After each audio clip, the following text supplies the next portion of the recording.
Good evening. Welcome to American Hammers TV. Welcome to the YouTube channel that celebrates a club that is currently in the Champions League places in the Premiership. At least for today. All right. Maybe not tomorrow, but today.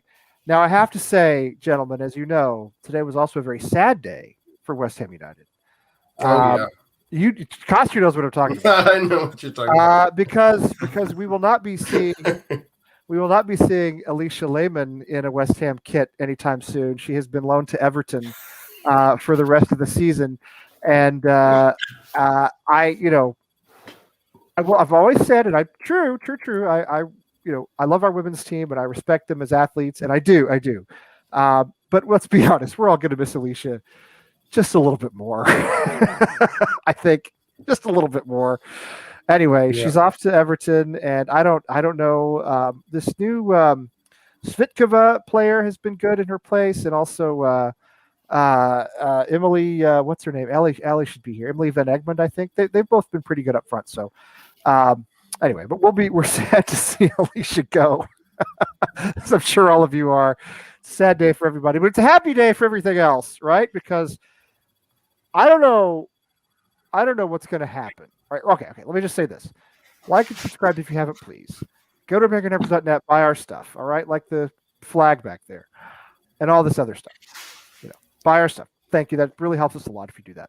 Like the scarf, too. Yeah, we still have those scarves, We've got a lot of them, and nobody's bought one in, months. So anyway. This one was only given to me by Tim when I met up with him. Mm-hmm. Yes, he gave a few away. He gave one to Jack Sullivan, if you remember that story. That's right. He has met him quite a few pictures. Yeah, he's got pictures. Yeah, he's got pictures. Well, I wonder what he ever did with that. Jack Sullivan? What do you think? I mean, he probably threw it away. Odds are he probably just took it home, and you know how it is. You take it home and you put it in your closet or something, and you forget about it. That's probably maybe he's got a memorabilia room. I mean, his home is large enough that he's got the extra rooms for it. So his home is large enough to do whatever he wants to do. Yes, he's not going to have any problem storing a scarf somewhere. No. Yeah. So anyway, so yeah, here he is. His memorabilia room is much more likely to be just filled with historical sexual artifacts or some shit. I was gonna say, we're talking about his son. That's not Adam Frankel. That's Adam Frankel. That's a different guy. Who is this? You have to watch the show to understand the joke. Wait a minute. Now, I was thinking, okay, I saw the name pop up, and I thought we're going to get one of the contestants from the Hammer Shots revenge battle put down, okay?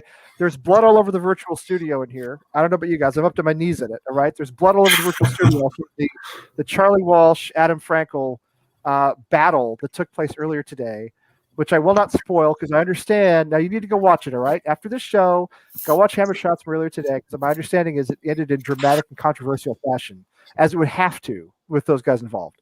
But here is the Hammer Shots champion from last year and our host of Hammer Shots tonight. It's John Nolan. How you doing, John? I'm very well, Lee. Yeah, it was quite a spectacle earlier. If you haven't seen it, go and watch it later. Adam Frankel and Charlie Walsh in a fight to the death grudge match about who could be the shittest person to ever grace Hammer Shots. It's pretty hard. Frankel's on there every week. Okay, Charlie, boy, if you don't have the scarf and you ordered it, tell me, because we can send you one. Right? Seriously, I didn't know this was happening. Andre, yeah. So Adam and Charlie had their battle tonight, and I won't spoil it, even though who did it? Kostya? I already, John. I'm the only one who watched. So Kostya far, spoiled it for all of us. Kostya spoiled it for all of us. And I spoiled it in the waiting room. Right, that was in the green room, okay? Which professionally we call it the green room, all right? Yeah, but now Tommy has a grudge with me, and he's not going to forgive me. He gave me that cold stare, and I know now I'm in his shit list, and I shouldn't have done it. So this is one of the reasons why it's a sad day for West Ham. Both of these athletes have now left us. Jacinta obviously went off to Italy some time ago, and Alisha Lehmann is now has been loaned to Everton for the rest of the season. So we have seen the backs of them for the time being, if you will. I think you probably will. Anyway, but yes, back to what we were saying. So yeah, all this stuff you always know. If you want to be on the show, let us know, et cetera, et cetera. Everybody who watches this already knows all this stuff anyway. All right, so who's on tonight? Chris, from Ohio, currently hanging out in Pennsylvania, studying to be a spy of some sort. Oh, he's gone! It's very spy-like behavior. Oh, wait. Okay, there he is. Okay. I said you're studying to be a spy, and you just disappeared. That's the greatest thing that's ever happened. That's the greatest thing that's ever happened on a Wednesday night. Anyway, everybody knows Chris. You guys know Chris. Apparently Nolan is here under the guise of Adam Frankel in Philadelphia, of course. My co-host every Wednesday night, Selly. What is this? What is going on? It's another Adam Frankel. What's going on? Oh no! Come on! Get out of here! Get out of here! This is out of control. Is he moving though? He's not That's the thing of nightmares. That picture right there. That must be the wallpaper. That's not like a frozen. Is that his cardboard cutout in like the FC Dallas games that he probably has in the state? Because that's not a real person. All right. Where do we work? Chris, Nolan, Kostya from DC, our nation's capital. Yes, sir. Yes, glad to have you here. Irish Tommy, who's actually from Ireland and is Irish to boot, and is up in the middle of the night with us. Always great to have you here. My co-host. Yes. I feel like I'm not getting back to sleep now, thanks to Adam Frankel, who has apparently has a fucking waxwork of himself. I'm keeping that up. I'm keeping that up until something happens with it. Like I don't know what's going on down there, but I'm not. That's going to stay. Yeah. So Tommy and Ireland. I cannot hide the Texas accent when I say the word Irish or Ireland. I can't. It just comes out that way. Irish. He's Irish. He's from Ireland. Anyway, and of course, my co-host every Wednesday night, Selly in Colorado, looking good in that Tim's Ironwork shirt, by the way. I like that. No, I felt like I had to put on, the third kit, if you will, since we're undefeated in that bad boy. Oh, you got whatever you're doing, you keep doing it. All right, whatever we're doing, we all have to keep doing it. Okay. Adam is simply muting and unmuting, so I don't know what's going on here. What's going on? Yeah, Chris is a little flaky on his internet tonight, unfortunately, so he's going to hang with us as best he can. And then of course, the King of Prussia, Wally, down there. But you're not in Philadelphia right now. You've made a very wise decision to go to New Orleans, right? You still in New Orleans? That's right. Yeah, still in New Orleans, enjoying some great cooking and drinking. And we normally come here for Mardi Gras, so there's no Mardi Gras this year. But you know what they're doing? People are decorating their houses now instead of having like Mardi Gras parades. So it's actually pretty entertaining. You can drive around. Oh, nice. It's nice. Neat. Yeah, that's cool. That's cool. We need one more for a Brady Bunch. Oh, don't tell Charlie Walsh. Good Lord. We'll get him on here and then, we'll totally lose control. There he is. Oh, no, Sid.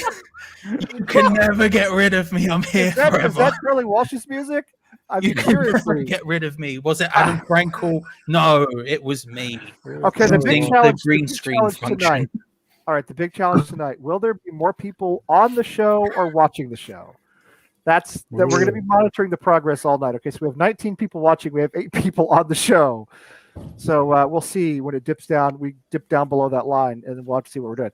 Anyway, yeah. Listen, gosh, I'm a little nervous talking in front of this many people at one time. Well, Lee, I'll drop out. I got to go back in the chat room. Right. Trouble there.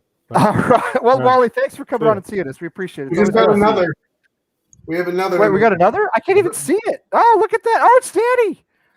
What? It's Danny. It's Danny. Yes. Oh, everybody's got the away kit on. Danny, what's going on, my friend? How you doing? I'm doing great. How are you guys doing? Well, there's a lot of us. Yeah, we're okay. We're okay. I was coming to say hey to help you guys out. I didn't see many replies on Facebook. Hey, what's up? I've been sourcing all over the place. So Facebook, Twitter, and but no, it's good. It's good. Okay. So please, if you're in the chat room, all right, please do not spoil the results of tonight's hammer shots that happened earlier, because we want everybody to go back and watch it after our show is done. Okay, after our show is done, go back and watch Hammer Shots, hosted by John Nolan. Like I pointed the right way this time, hosted by John Nolan, and one of our contestants was Charlie, who apparently is gone now, and Adam Frankel, whose name is everybody else's name, but he's not actually here. Yeah, don't spoil it, okay, chat room people, don't spoil it, and So don't I embarrass. only came on to plug it and make fun of the whole situation. I can leave you guys be and get on with the regular show. Oh no, hang out. Frankel's in the chat room apparently. Frankel, oh, there he is. Okay, there he is. Which Frankel is it though? You never know. Everybody's Adam Frankel, evidently. It's a big Spartacus situation we've got going on here, you know. Stay with us for a while. We're not doing 3 hours. Okay, I already said that. I don't believe you. Stay with us for as long as you want. Wait, who else? Oh, Is there another? Yes. Wait, can somebody let him in? Oh, the whole Brady bunch. Yes. All right. Full Brady bunch. All right, 9 of us on the screen, 12 people watching. We are very close to the.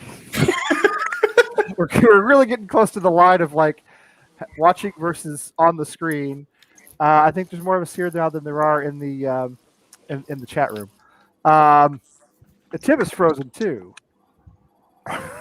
No, he's moving a little bit there. He's got a little. All right, so there's a lot going on, right? There's a lot going on. There's a lot going on. Can I just tell you? I just want to start. I want to start by saying, and you guys can comment on this all you want. I am so glad we beat Crystal Palace, because as we discussed last week, I have an irrational dislike for Crystal Palace. I've never met a Palace fan in person. I don't know anything about them, but there's something about the club that gets under my fingernails, and they always score late goals against us. They scored another late goal against us, of course, yesterday, but it was right at the end of the match. We had already won, basically. They always score late goals against us. They just get on my tits. You know what I mean? So I'm just really glad we beat Palace. I thought that game took a lot of character. You go behind in the first 3 minutes, right? Fall asleep, and then we equalize 5 minutes later. By halftime, we're up by 1. Dawson scores the insurance goal, which we ended up needing as an insurance goal, with one of the great headers of all time. I mean, the dude was an absolute rocket coming in there. Souček's 2 goals were both fantastic. I thought the second one was absolutely brilliant. The way he brought the ball down with his chest, controlled it, scored with his foot. A lot of players would have missed that first touch. A lot of players would have put the ball over the bar. A lot of players would have messed that up somehow, but he didn't. He was great. So I thought it was a great performance. I thought it was a character game to come back as quickly as we did, not let our heads droop, not let our shoulders down, and play better than they did. Basically, for about 80 of the 90 some odd minutes, I thought we were the better team. So anyway, very happy with Palace. I don't know. Do you guys have impressions of the Palace game you'd like to share? Why don't we go to who's in the middle of the Brady bunch? Is it Alice? I think it's Alice in the middle of the Brady bunch. Anyway, Sally, what did you think of the Palace game? Any thoughts off the top of your head? Yeah, no, it was nice to get a win against that team. They, out of anybody that we kind of struggle against, I think they're one of those, funky teams for us more so than a lot of others. But yeah, I mean, it just goes to show the character of the club, obviously, going down early, but then coming back, and the early goal didn't really faze us. The only thing that I was nervous about, the only thing I was nervous about, honestly, was, before we got the go-ahead goal, we hit the post a couple times. Yes. We almost got the second right after we got the first, from a pretty nice shot from Antonio, and then obviously hit the post again later. So I was a little nervous, like, okay, this is going to be one of those games where missed opportunities don't allow us to go ahead and win. But no, it was a class performance. I think honestly the late goal just kind of happened because the defense kind of shut off because it was right at the end, and a second goal for them wasn't going to do anything. But that being said, it was good all around, and hopefully we can keep that momentum up and take advantage of a Liverpool team that's not playing on all cylinders right now. Were you worried when the first goal went in, or did you say to yourself, "This is a new West Ham, and we're going to come back from this"? No, I wasn't worried. It was unfortunate. Not only was it an early goal, but it was, to a player that always kind of seems to get us. Always.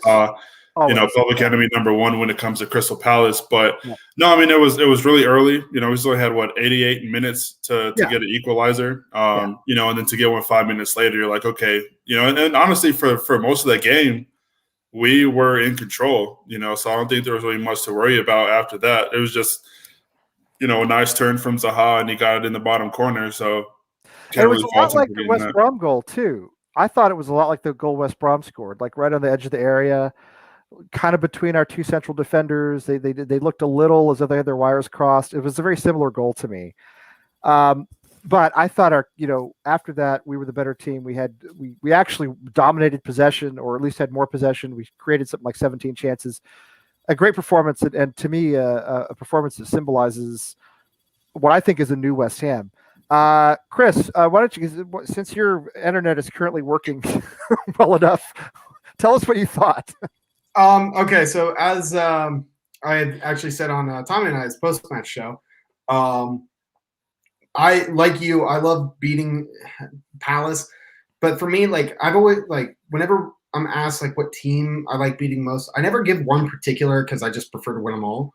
Yeah, I feel that way. Yeah, that's fair. Yep. It is so much sweeter beating Wilfried Zaha and Michy Batshuayi on top of that. Oh, I know. And even though they both scored, it doesn't matter. I hate both of them, so it feels so good. It feels so nice beating them.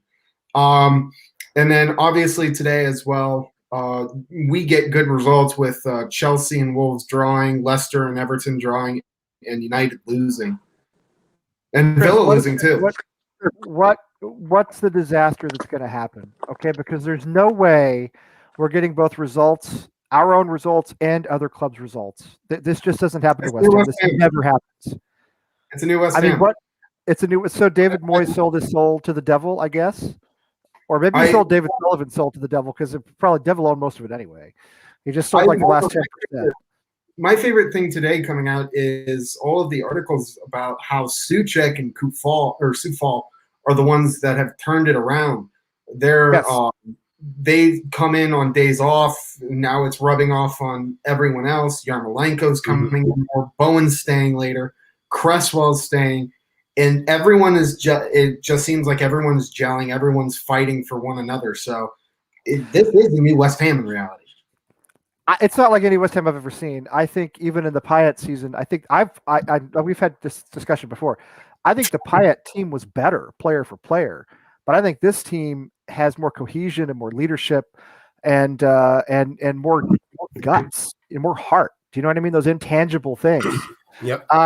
Tim, since you're here, I know you're not going to hang out for too long. Tell us what you thought about Palace. How'd you think old Fabianski did? You blame him for the 2 goals? Of course. I mean, but wait a minute. They were right at him. Well, it doesn't do that. That's what I'm saying. Everybody talks about his saves, but they're talking about the easy goals he lets in. So, listen, we won. That's all I care about. But you know what? It wouldn't. Souček wouldn't have fucking scored those goals. Tompkins was healthy, and he was in there doing the thing. But I mean, come on. Check, you put a defensive midfielder and center back. Come on, it's fucking stupid. I never said that. I was like, wait, what? But listen, it was a great performance, and what you guys were talking about, this team versus the 15-16 team. That team. Well, we weren't. I can't say that team was necessarily better pound for pound than the team we have on paper. I think this team is way slightly better. It's just that we weren't expecting that team to do that well that season, so it felt powerful. The performances they put in were a lot better than the performances that we're putting in. The wins that we're getting aren't necessarily the most beautiful wins. I mean, look at West Brom. Look at the wins that we've got besides even the Crystal Palace 3-2, dude. That's not a beautiful win either. Well, the bottom line, that last goal with the last. When the game's over, when the final whistle's blown, and we're getting wins, that's all that really matters at the end of the day, and I'm happy about that. Absolutely. I'm just saying it's not as pretty as it was that season. It doesn't matter. No, that is pretty. I agree, but I'll tell you this: I would that season, that team should have been a top 6 team, or maybe even a championship. It's just those free kicks, man. Those Payet free kicks. That's what was so exciting about that season. We don't have that this season. I mean, Well, the Souček headers are pretty amazing. I got his reflexes are phenomenal. Like the fact that his reflex is just so amazing. But again, we don't have that, the set piece free kick nastiness that Payet was. Yeah, no, I agree. It's not as pretty, but I like it in the sense that we're grinding, and we don't have to be pretty. We can grind. I think grinding is good. It's We're positive. better All right. on. Listen, hold on. We're better on paper than a lot of these teams that we're playing. We should. I mean, and it's that we are at the end of the day getting results that we deserve for once. That's what it comes down to. I mean, on paper, because we're so used to putting listen. The last 3 seasons, we've had teams that were better than the opposition on paper, and we couldn't. We couldn't do shit. We couldn't. I mean, we were getting horrible results. So because there was, either VAR getting introduced or before VAR, we were getting calls against us. Well, we had the tie stroker. We had no luck. Too. We the had tie stroker wouldn't help it. 100%, and we had no luck whatsoever. This year, we're getting all the luck. We're getting it all. So, except penalties. 0 penalties, but other than that, yes, I agree. Tommy, you are highly in demand, my friend. What was your? Sorry, everybody's asking what you think. So, what did you think, Tommy? Yeah, I've been trolling in the comments. Sorry. You had this set up. I know you did. That's okay. Yeah. No, I won't lie. I was worried early on because I still have that kind of PTSD from the Pellegrini era. Do you remember there was that season? Remember when we had was it 6 or 7 opportunities to go into 5th or something? Yes, that was. And every time, and every time we fucked it up. All we needed to be was 7th. All we needed to be was 7th. Whatever it was, every time we fucked it up. Yes, we did. We just couldn't get there. We always screwed up whatever game that was, no matter who we were playing, and it became just incredibly frustrating. Well, that was conspiracy, but just ask Lee. That was. I said that. No, I said at the time that Sullivan didn't want to spend the money to send us around in Europa League because you got to go to. I agree with you. You got to go to Belarus in August or whatever. He didn't want to pay for it. So every time we got close to 7th, which would have been enough to qualify for Europe, he commanded Pellegrini to put out a bizarre starting 11. I remember, I'll never forget. Tim knows. Poor David from Boston, who's our friend here. When we went, the Everton game that we lost at home was the one that had the big Premier League mornings event in Boston, and we all, those of us in this area went. And David read the starting 11 on national TV for NBC Sports. It's just the look on his face, come on. So that's my conspiracy theory. Anyway, go ahead, Tommy. Sorry. So basically I was worried for that reason, going behind in the 3rd minute. There were 2 real times when I was really worried in the game. That was the first one because I thought, oh, fuck's sake, of course, here we go. We're going to lose to this fucking bang average Palace team that we should beat just when we can go 4th. Again, right when we can go 4th. Thankfully, in the end, didn't happen. But also in the second half, when we were 2-1 up, and we've been completely in control of this game for some time, and we'd had chance after chance after chance, and should have been out of sight, and we're only 2-1 up. Yes. And I'm thinking, you just watch these guys shithouse their way to a 2-2. Which they would have. And score late. Yes, which they would have with a late goal. And we dropped 2 points. In a game we should have won comfortably because Antonio is not a striker and does not have the instincts or the finishing of a striker. He didn't have a good day. He had the great assist on Souček's goal, but it wasn't a great day for him as a striker. No, was it? It really wasn't. No, it wasn't. But ironically, he's not our biggest problem. Our biggest problem. I love Antonio. Yeah, he's just not a striker. Yeah, he's never really going to be prolific, but he's not really our main problem. Our main problem are the 3 players behind him who just do not score goals, and they better start scoring goals because it's a large part of their job. Bowen very rarely gets a goal, 1 in every maybe 10 or 11 games, whatever the stat is, I don't know. Benrahma hasn't scored yet. Fornals very rarely scores. Listen, we won this game because a defensive midfielder scored twice and the centre back got another one. Well, that's I know this seems very nitpicky, given that we're having a very strong season and we're in 4th. But I'm telling you, this is going to come back to bite us in the ass in the second half of the season, unless Benrahma, Fornals, Bowen, Lanzini, if he plays, whoever it is, unless these guys start scoring goals, You know, it's going to cost us. This has got to stop. They've got to start chipping in with goals. I'm very happy with their overall play. And I thought, obviously, Bowen had one of his poorest games against Palace. But in general, Bowen been very good. I thought Benrahma and Fornals were both very, very good against Palace. But they've got to start adding goals to their game if we're really going to... Like, we are that close to going, like, over the top into Champions League qualification this season. It's that crazy this season. If we stay healthy. And the thing that would put us over the top into Champions League football potentially is goals coming from behind Antonio. It's a problem for me, and it has been for a while. And I want to say it now while things are going really well, so that when things are not going well down the line, then no one can say that I'm just complaining for the sake of complaining. I'm putting it on the board now while everything is going great. Okay, this is going to be a problem later on unless these guys start scoring goals. And also, not letting easy ones. Yeah, I mean, I thought the second Palace goal, you know, I was right at the end. It didn't really matter, but they walked through our defense, through our defense, and I don't like that at any point in the match. Costa, you were nodding a lot during Tommy's soliloquy. Yeah, I completely agree with Tommy, and I tend to be, I mean, in life, not just West Ham, critical even when things are going well. I don't know about pessimistic because I'm actually feeling pretty optimistic about this team, but I think that Tommy makes a really good point about Bowen. I think Bowen has been underwhelming for maybe 3 months now. He started really well. He just doesn't seem to be the same player. He puts his head down a lot. His crosses tend to be very low. They tend to be late. So, you know, I find it interesting when I'm reading Knees Up Mother Brown. I see a lot of people who are poo-pooing, I think, our signing that's going to be revealed this weekend, which is Jesse Lingard, and saying, well, why are we going to, you know, get this player to be on the bench? I don't think he's going to be on the bench.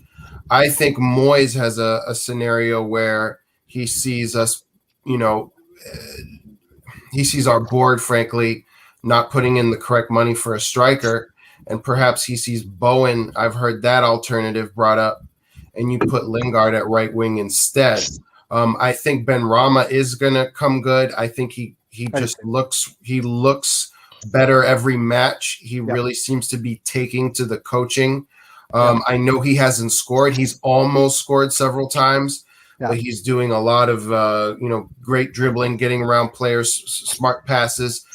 For now's, so I would say Benrahma's the best of the three, and then to Tommy's point about Fornals playing well against Palace, I think he played mostly well against Palace, but what stands out to me is that he laid off an easy slide into the goal, laid it off to Cresswell for a much more difficult shot, and that's when Antonio rebounded it the second time off the left post. Yes. And I looked at that, and the commentator said it as well. He has to shoot there.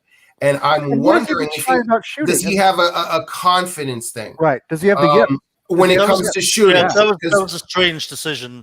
His passing is good. His positioning is good. He's intelligent, but when it comes to finishing, he's just hesitant.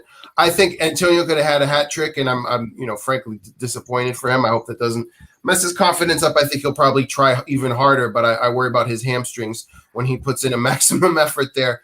But the one person that I do want to highlight, because I've been very critical of them in the past, and I thought the reason they were doing well so far was because we were playing a back five, but Aaron Cresswell is playing really well in a back four at his original position of left. I think it's, and I'm quite surprised. I'm quite surprised. Listen, we all are, Kostya. I mean, all of us last year, all of us last season, we're really down on Cresswell, and his performance, you know, frankly, it merited that. He was not good. I thought he was finished. You know, this season we kind of started with that back five so that Masuaku could kind of help him out back there. Mm-hmm. But now, and I know Palace isn't exactly, you know, this not a goal scoring machine of a team, but we're playing a back four very confidently now with him at left back, and he's confident and he looks good. And I don't know if that's going to work against Liverpool or Manchester United, but it's working against the mid-table clubs, and we don't have to sacrifice that extra player playing defensively. We can push more players forward, which I think is good. Our 6-game winning streak is entirely the back four. That's what I'm saying. And I think that's huge that we don't have to have that back five, which was effective, and when we needed it, it worked. But it handicaps us going forward, obviously, because it means we're devoting an extra player to the back line. And as Tommy said, we need more goals as it is. We need to push forward more as it is. Nolan, what'd you think? It's taking a long time to go around. What'd you think, Nolan? Yeah, I'm just here watching you lot, really. I don't need to chip anything in. I just can't be asked to turn my TV on to watch it on there instead. So, yeah, let's move on. Next match. Fantastic. All right. How about you, Charles? What was the actual question? I didn't know at the beginning. What did you think about the Palace match? Cost the okay, cut it down. Jesus Christ. I think it was speak with you later about something you said about pizza, but that we'll save that. God, I got to do that before the 4-hour show is over. No hammer shot spoilers. It's not a hammer shot spoiler. Okay. Not really. I'm just because it happened earlier. Coster, it did. Yeah, but it just has to do with pizza. It doesn't give away the score or anything. Without saying anything about the score of hammer shots, but I'll say this: I think the right person deserved to win. That's what I'm going to say. Without spoiling it, it was very close. I think it was right. Anyway, the Palace match was. It was good. It was very good. Like the end was very frustrating. And it's like that lack of concentration can be the difference between whole positions in the league. To see them just wander through so easily was very frustrating. But all in all, I think it was a good performance. I think we utterly dominated. I think we were unlucky and they were lucky. The scoreline flattered them. Surely it did. Definitely. It was something me and John were talking about before we came in here. I feel like I'm hoping it's the beginning of Moyes starting to be a little bit more free and a little bit more attacking. And when you have a team like Palace, who we should be able to take it to, we should be able to batter. I just froze. I'm hoping. No, you're good. Okay, good. I hope that we can start doing that because if we have any hope of finishing anywhere near as high as most people, I'm saying that because John, if I said all people, John would have a shot at me. Most people hope/think we'll finish, then that's what we need to do. We need to be able to look at these teams like Palace who aren't at the races and aren't doing well, and we have to be able to go, right, here you go, have 3 goals. What are you going to do now? How are you going to deal with us scoring that? Like, how are you going to deal with that? I agree with Tommy mostly. Whenever I've heard Tommy talk about it, he used to talk about that sort of clinical nature in the final third and the final pass and stuff like that. I think that's what's missing from us. But that wasn't on show at Palace. We did well. It was just a case of actually putting the chances in net. And if we had a striker, I don't know, picking one off the top of my head, Sebastian Haller, we would maybe convert more.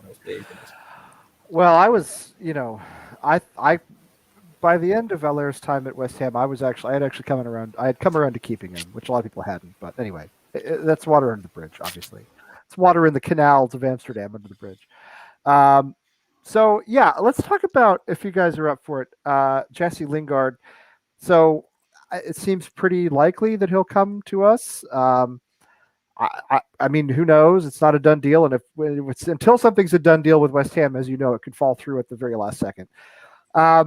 I guess 2 questions: is he the right guy? And I mean, surely we still need a striker after that, right? We're not just bringing in Jesse Lingard. I mean, that doesn't solve the problem, does it? I want to go back to Tommy quickly because he was talking about Jesse Lingard before. What's your take on this, Tommy? You like him. You like the move. You like bringing him in. Yeah, well, I like it as in I'm fine with it. I think there is some upside to this. First of all, look, he's going to be cheap. It looks like it's going to be a loan, so very, very cheap.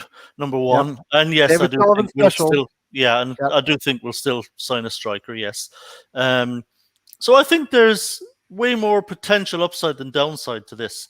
So if we're to bring him in on a loan till the end of the season and then see where we go from there, let's give him from now to the end of the season. If he has an impact, great. We can say, okay, you've shown enough that we're willing to spend the 6 or 7 million, whatever it is, to bring you in permanently. If it doesn't work out, send him back up the motorway to Manchester, say thanks but no thanks. So there's way more upside than downside, especially if it's a loan, which I believe it will be now. Supposedly we've made the Benrahma deal permanent, so we could make this one a loan. So, look, am I dancing a jig at the prospect of Lingard coming to West Ham? No. Will I be crying into my cereal in the morning if I find out it's fallen through? No. But, if Moyes can get a tune out of him, I mean, the talent is there. So for me, this is very low risk with a potential high reward. If Moyes gets him going, I mean, there's a lot of talent there, a lot of it. So if Moyes can get him going, I'm willing to let him try. And look, what's the worst case scenario? He's breathing down the back of Benrahma's neck and Fornell's neck, Bowen's neck. He wants that shirt, he wants that place in the starting 11. So maybe he just gives them a little boot up the ass, just knowing that Lingard is there looking for their shirt. So I don't see too much downside, frankly. Yeah, I mean, I guess you're right. But I mean, what do you think the biggest problem is we have to solve right now? It's got to be. I felt as though for a while it was another left back, but Cresswell looks competent. We're doing okay in that back four right now. Hopefully Arthur comes back in a couple of months, whatever that'll be. But surely it's got to be striker at this. We still need a striker, don't we, in January? I mean, that has to happen. I actually think center midfield is more important than striker. I don't know if anybody's going to agree with me. Well, in case Rice or Souček goes down? If you lose one of them, even if it's for a matter of weeks, just 2-3 weeks, you go from 4th to 10th like this. Because if you start Noble, it's not going to work. I don't think you could have put Snodgrass in there, but he's left. Connor Coventry's untested. He keeps getting hurt. There's nobody who fits there. Lingard doesn't fit there. He's an attacking player. So at striker, though, I think you can make shift, put in Yarmolenko and Bowen like you see in the cup. And we've got the kid there whose name I can't pronounce, Opu Deko. Okay, so I think that's a slightly, it's not ideal, but it's a slightly better situation than center midfield, where I think we're really in the shit if we lose one of them, even for a few weeks. And they've been playing, Souček's played 2 matches in 3 days. He's going to play again on Sunday, and he's doing very well. But, you never know what could happen. So center mid for me. Well, I feel as though we're one injury away in a lot of places because we have such a thin squad from total disaster, and let's keep in mind too, and I'm not trying to bring everybody down. We all know that 4th is conditional on a lot of things. Everton have 2 games in hand. Villa still have 2 in hand, I think. So there are some clubs that can pull away from us or pull past us. I mean, we could be sitting, like, if we don't beat Liverpool, I think we could be sitting like 8th or 9th or something like that by the end of the week. Is that not right? We can fall as low as 7th if we lose, and other teams get results. Still pretty darn good, for West Ham in January. Yeah. But I don't want us to, we shouldn't get a nosebleed and vertigo from how high we are on the table, because it's temporary in all likelihood. One thing I'll say too for Lingard real quick is I think, bringing him in helps more so than just him playing on the pitch, because I think he brings in something that a lot of players on this team haven't had, and that's just experience playing at different European levels. He's been there, done that, Europa League, obviously Champions League, and he's still relatively young. So, he fits in as far as bringing the team age down. He has the ability. Gaz earlier said that he has a point to prove, and I think, that's very true, because he kind of just got his spot kind of not necessarily stolen, but, he lost out, on one of the biggest teams in the world. And I think, he wants to prove that he still has it. But yeah, I mean, it kind of reminds me a little bit, and I know it's 2 different caliber of players, but when we brought in, oh my God, I don't know why I can't think of his name. It just slipped my mind, but the keeper from City, oh yeah, Joe Hart. Yeah, Joe, thank you. Yeah, because I remember hearing from training this summer that we brought him in that he, was a lot more vocal than Adrian. He was, kind of a quarterback in the back of the pitch and all that stuff. So I think Jesse Lingard, in a sense, can do something similar. At least, just bring his knowledge and just kind of tell the boys, what's what. Since he's been all over the world playing European football. So I think that's something too that can't be undervalued as well. I don't know about this, Darren, but I'd love to see it. If you made a Leicester from when they won the title, not a Leicester from like other seasons. Charlie, that's a good point. I mean, because this is nosebleed territory for us in the table, right? This is vertigo. We're not used to this. Even David Moyes isn't really used to this. I mean, I don't remember. I don't think did Everton qualify for Champions League in his time there. I don't remember that happening. It could have, but if it did, I don't think it happened. So nobody involved with West Ham at this point basically has been in a situation where we're saying, "Hey, we're actually gunning for Europe," and maybe like Well, I mean, Souček's played in Champions League, so. Well, Souček's played in Champions League. That's true. But I mean, he came from a club that dominates the Czech Republic, or has for the last 6 or 8 years. To me, there's nobody who's been in the type of battle that Lingard's been in, like what you were talking about, Sully, where you've got to go out and perform every single match because you drop 3 points, all of a sudden it's over.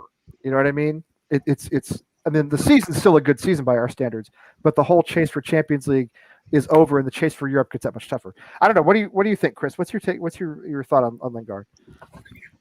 So I was actually, someone had asked about this yesterday after the match on the show. For me, I don't see it as that much downside. I think it's more upside than down. It provides cover. It provides competition. And I think it was NH Hammer who was saying that it was a large loan fee. Right now, haggling with them between 1 million and 1.5 million. It's the most Sullivan thing ever. Yeah, but is it the wages though? No, it's over 500K in the loan fee, like Chris said. Yeah. And Souček on a loan fee of about 5 million. It's over 500K in the loan fee. Yeah. All right. Of course it is. Of course it is. But I mean, we've all a lot of people have been expressing issues with Bowen as of late, and Lingard can kind of be right behind him. Like, all right, if you're slipping up, I'm going to take your spot. So so one way or the other, we're going to have someone who is able to do the job there. And obviously the experience thing as well. It's just a very low risk, high reward potential. Yeah, no, it makes sense. It does. I mean, Charlie, do you have anything? Do you want to be a contrarian here, or what is your thought? Never, Lee. Never. Lollipop. What are you eating, bruv? Give me the details. I need it. Is it sherbet? What are we saying? Wally, what's he eating? Wait, no, you see him? Tommy. Oh, Tommy. Oh, sherbet lollipop, baby. Big. I don't even know what that is, but I have never heard of that. But I've never heard of that. I was going to say, to us Americans, sherbet is ice cream. Sure, yeah, it's ice cream. Yeah. What? Yeah, in America, it's a type of kind of like ice cream. Yeah, it's a frozen confection. Yeah, it's like a fruit juice. I don't think, is there dairy in sherbet? No, right? I don't. No, that's not it. No, at all. I have no idea what's going on here. Equally confused. Yeah. So in America, sherbet, and usually it comes in several flavors in the same container, and it's like very creamy but no dairy, fruity ice cream, and it's usually like strawberry, orange, and banana or something. You get it all the time in schools, and it's like when you have that for school, it's the greatest day ever. Okay, you guys have to start coming up with your own names for things. You can't just take a name that belongs to something else and put it on something completely random and expect the rest of the world to know what the fuck is going on. All right, let me just ask you this. No, that's the rest. Okay, of the English-speaking countries, Tommy, who has the biggest population? All right, is the UK has like 80 million people. Ireland has like who came first? Ireland has like first. That's what like 10 of us. Ireland has like 35,000. Do you speak American or do you speak English? It's our language. We're making the. Hey, we got 46 minutes for this show. Let's get it going. All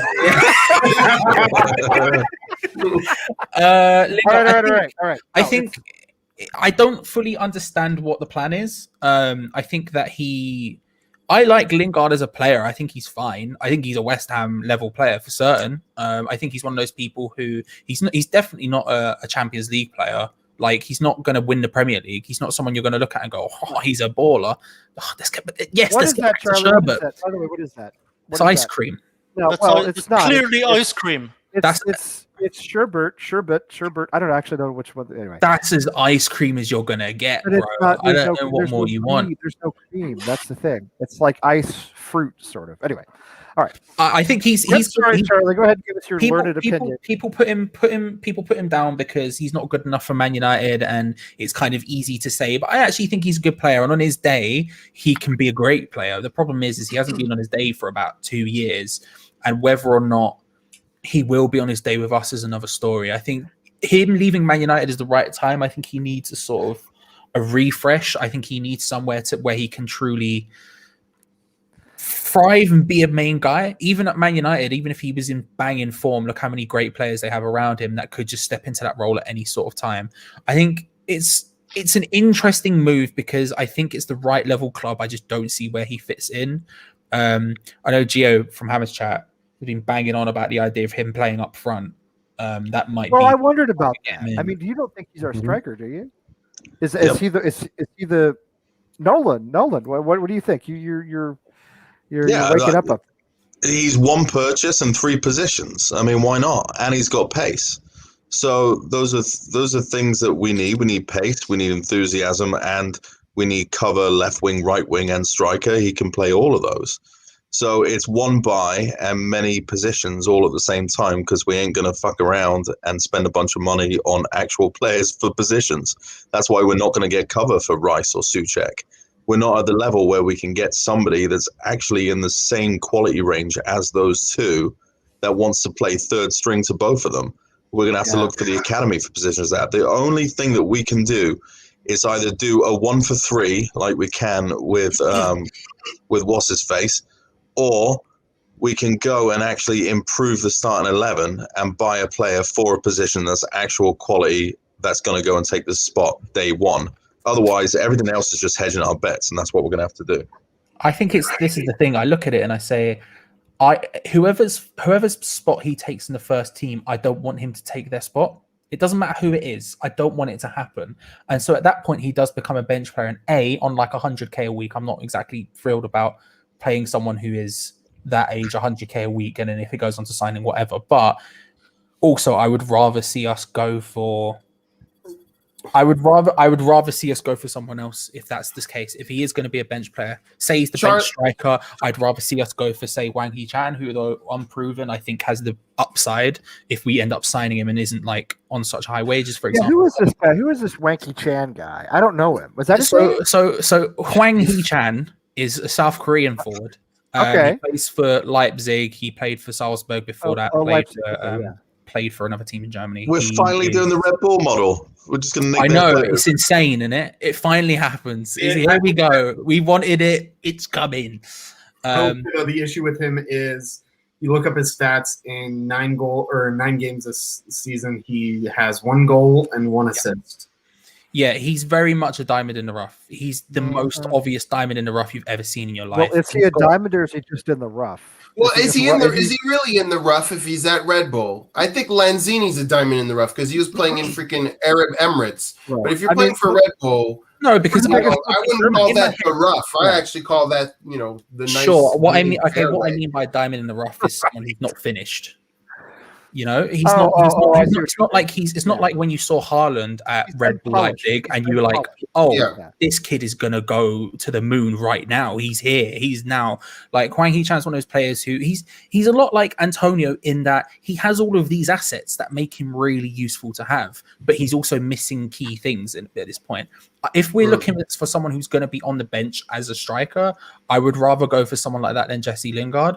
I think the one upside for him would be like people talk about Jesse Lingard's work rate, for example. Like if that's the case, and again, I should say this, and I said this to John earlier, but if Dave Moyes wants him, then just go get Jesse Lingard for Christ's sake. But sorry. If you look at the comment in the chat, apparently he had COVID, almost died, and that's why he's been had bad form this season. Well, I don't know if he did have coronavirus. Yeah. Who was that? Which one? That also explains ECG too. That long COVID. That is nasty stuff. It's very nasty stuff. It's hard to play an 8 out of 10 if you're almost dead, really. I know. Listen, I know somebody, and she's obviously not a professional athlete, but I know somebody who has that long-term COVID, and it is devastating. It's basically it ruins your life. It turns you almost into like a handicapped person. Can't get out of bed, can't do anything.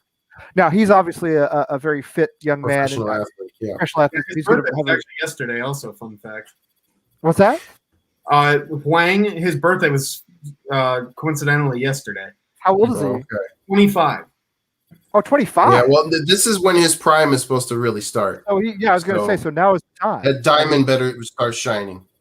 Yeah, 20. I thought he was He's in a position where he's actually going to play a lot, and he's not going to do that at Leipzig. That's why Leipzig want to loan him out. They're not just saying we're not giving up on him. They're not going we giving up. Like in other situations, they're saying we want you to go out and get the opportunity. I wouldn't want to take someone like that unless we had a buying clause in place. Like and that's to the same extent is kind of similar for Jesse Lingard to a point, although he's a much more different case scenario.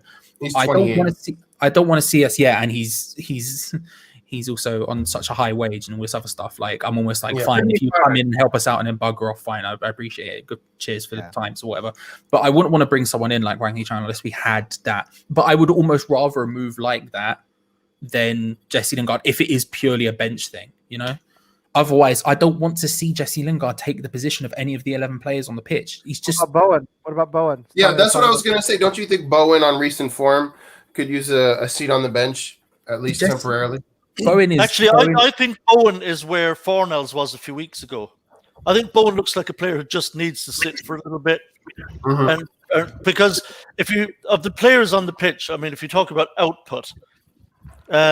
Bowen and Fornells, I would say, I mean, they're up there with at the highest levels of output on our team. I mean, they just never stop running game after game after game. And I thought, Fornells a little while back looked a bit jaded. His performances had dropped off. But then he sat out for a little bit and he looks completely refreshed now. He's back in, performing much better. I think Bowen's in that place now.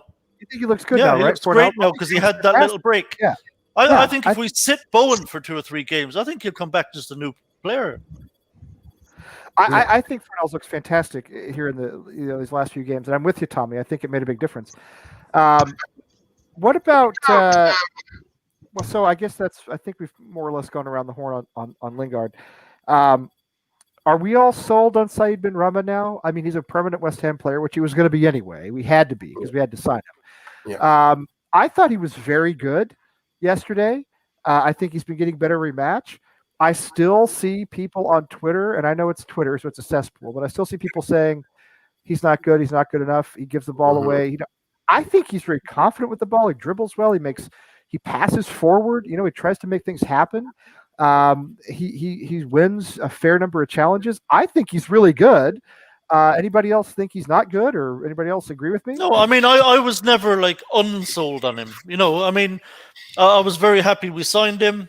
I was excited about it. I was always willing to give him some time because he's young, he's inexperienced. It's a big step up from the Championship to the Premier League. You don't get the same amount of time or on the ball or the same amount of space. Right. Right. It is a big step up, and I expected it would take him a little while to get used to it, but he is getting there. So I was never unsold. I mean, he would have to kind of be quite bad for some time for me to kind of finally be like, he's no good, So I'm coming from, I guess, the opposite angle of thinking he's going to be really good. And I'm still convinced of that. I think he's improving all the time. So I'm still very hopeful that he is going to be the player I think he is. And that I think most of us think he is. So, I think he'll just keep improving. So I'm actually very encouraged that he is the real deal, even if it's going to take him a while. But there's some fans, unfortunately, that have no patience. I've seen fans already, even a couple of weeks ago, on Twitter talking about he's no good. Is there a way we can not buy him and just send him back to Brentford? Crazy. And I'm like, are you serious? Like, really? And what, in that put Lanzini back? I mean, come on. Yes, some fans just absolutely astound you sometimes with the shit they talk. On a young, inexperienced player who's only played a handful of games, let's send him back now. It's like, wow, let's hope you never ever manage any team anywhere. Well, they probably won't, to be fair. I don't know.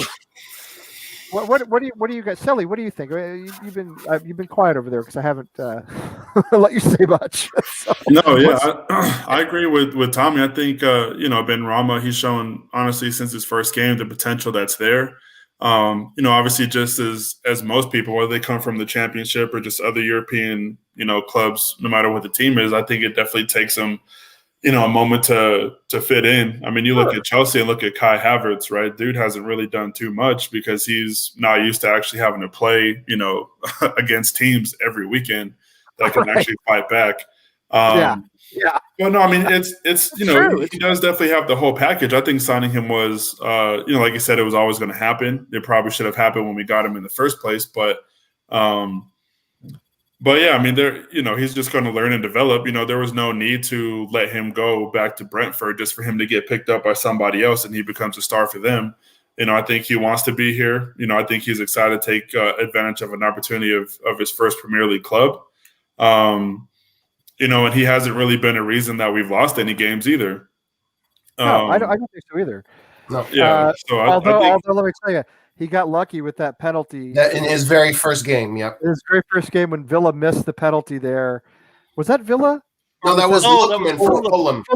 Fulham. When Lookman, that was the Lookman. They tried to do, what is it, the Rabona or whatever? Yes, yeah, it was the Lookman. They tried the Panenka. Lookman tried the Panenka, and he just tapped Panenka. just tapped it. I mean, right now he's lucky on that one because if that goal goes in and that ends up where we drop 2 points there, he's getting roasted after that game. Mm-hmm. Sure, I mean, fairly or not. I mean, as it turned out, it ended up just being fucking hilarious.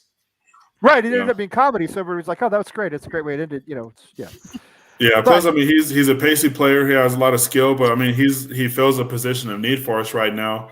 And kind of to Tommy's point earlier in the show, I think all he hasn't done really for us is just score, which is kind of the three that he's paired with.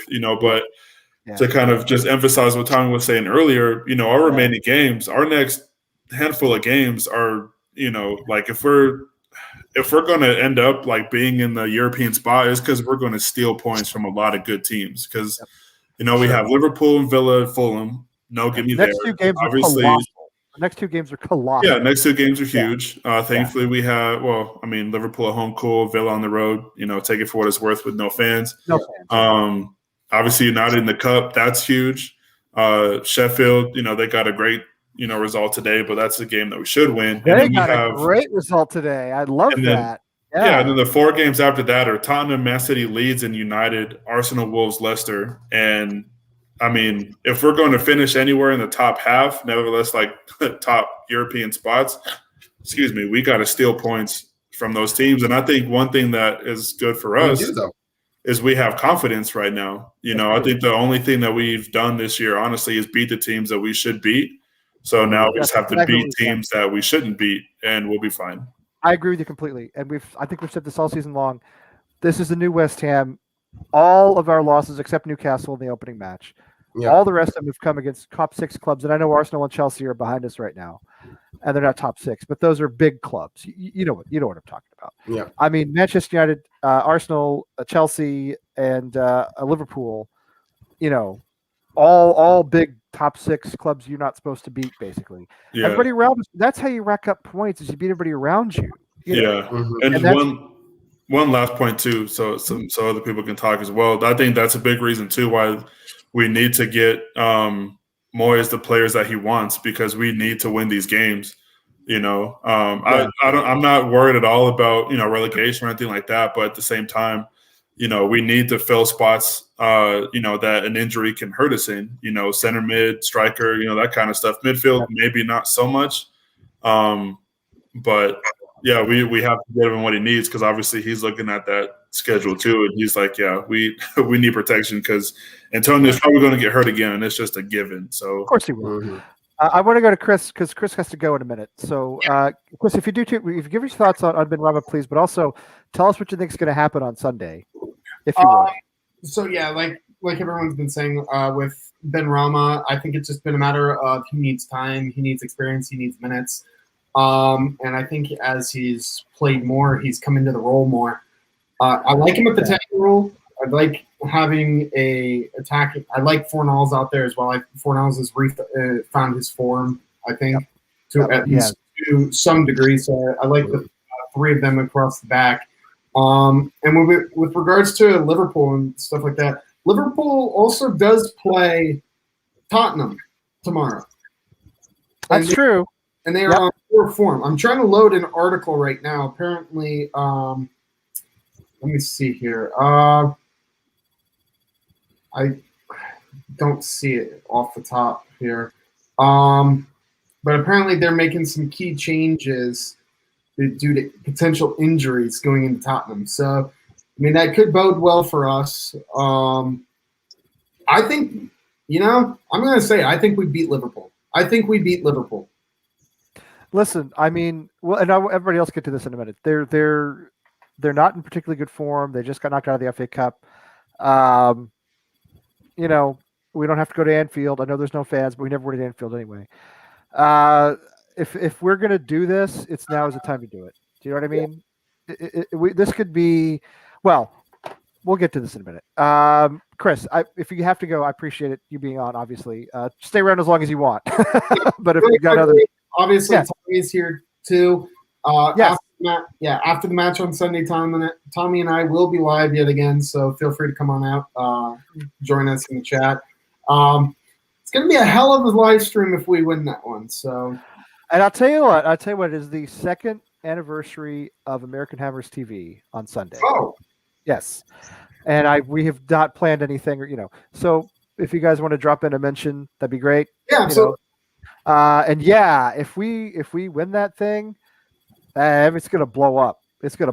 So yeah, you and Tommy Sunday at the game's at 11:30 Eastern time, so it should be over around 1:30 in the afternoon. So I'm guessing you'd be on between 1:30 and 2, something like that. 2 o'clock Eastern. Okay, 2 o'clock Eastern, 11 o'clock. In the West Coast, and that's 7 o'clock in the UK. Yeah, I got it all. I got it right. I did it right. Thank you for having me on, as always, and see you on Sunday. Always great to have you, Chris. Always good to talk to you. Yep. Peace out, guys. Have a good rest of the show. Chris is working hard. He's back at school studying, and he's got a big thesis to write, and he's cranking through it. So anyway, proud of Chris. That stuff's hard to do. Charles DeWalsh. Do you have any thoughts on Benrahma before we shift to Liverpool?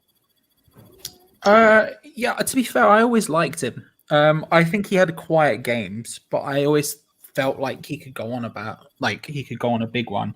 I think it's one of those ones where, and I said this to John again earlier. I don't want to keep talking about John all the time, but I did say we have such lovely chats. There's no reason not to. I talk about John all the time. I think about him all the time.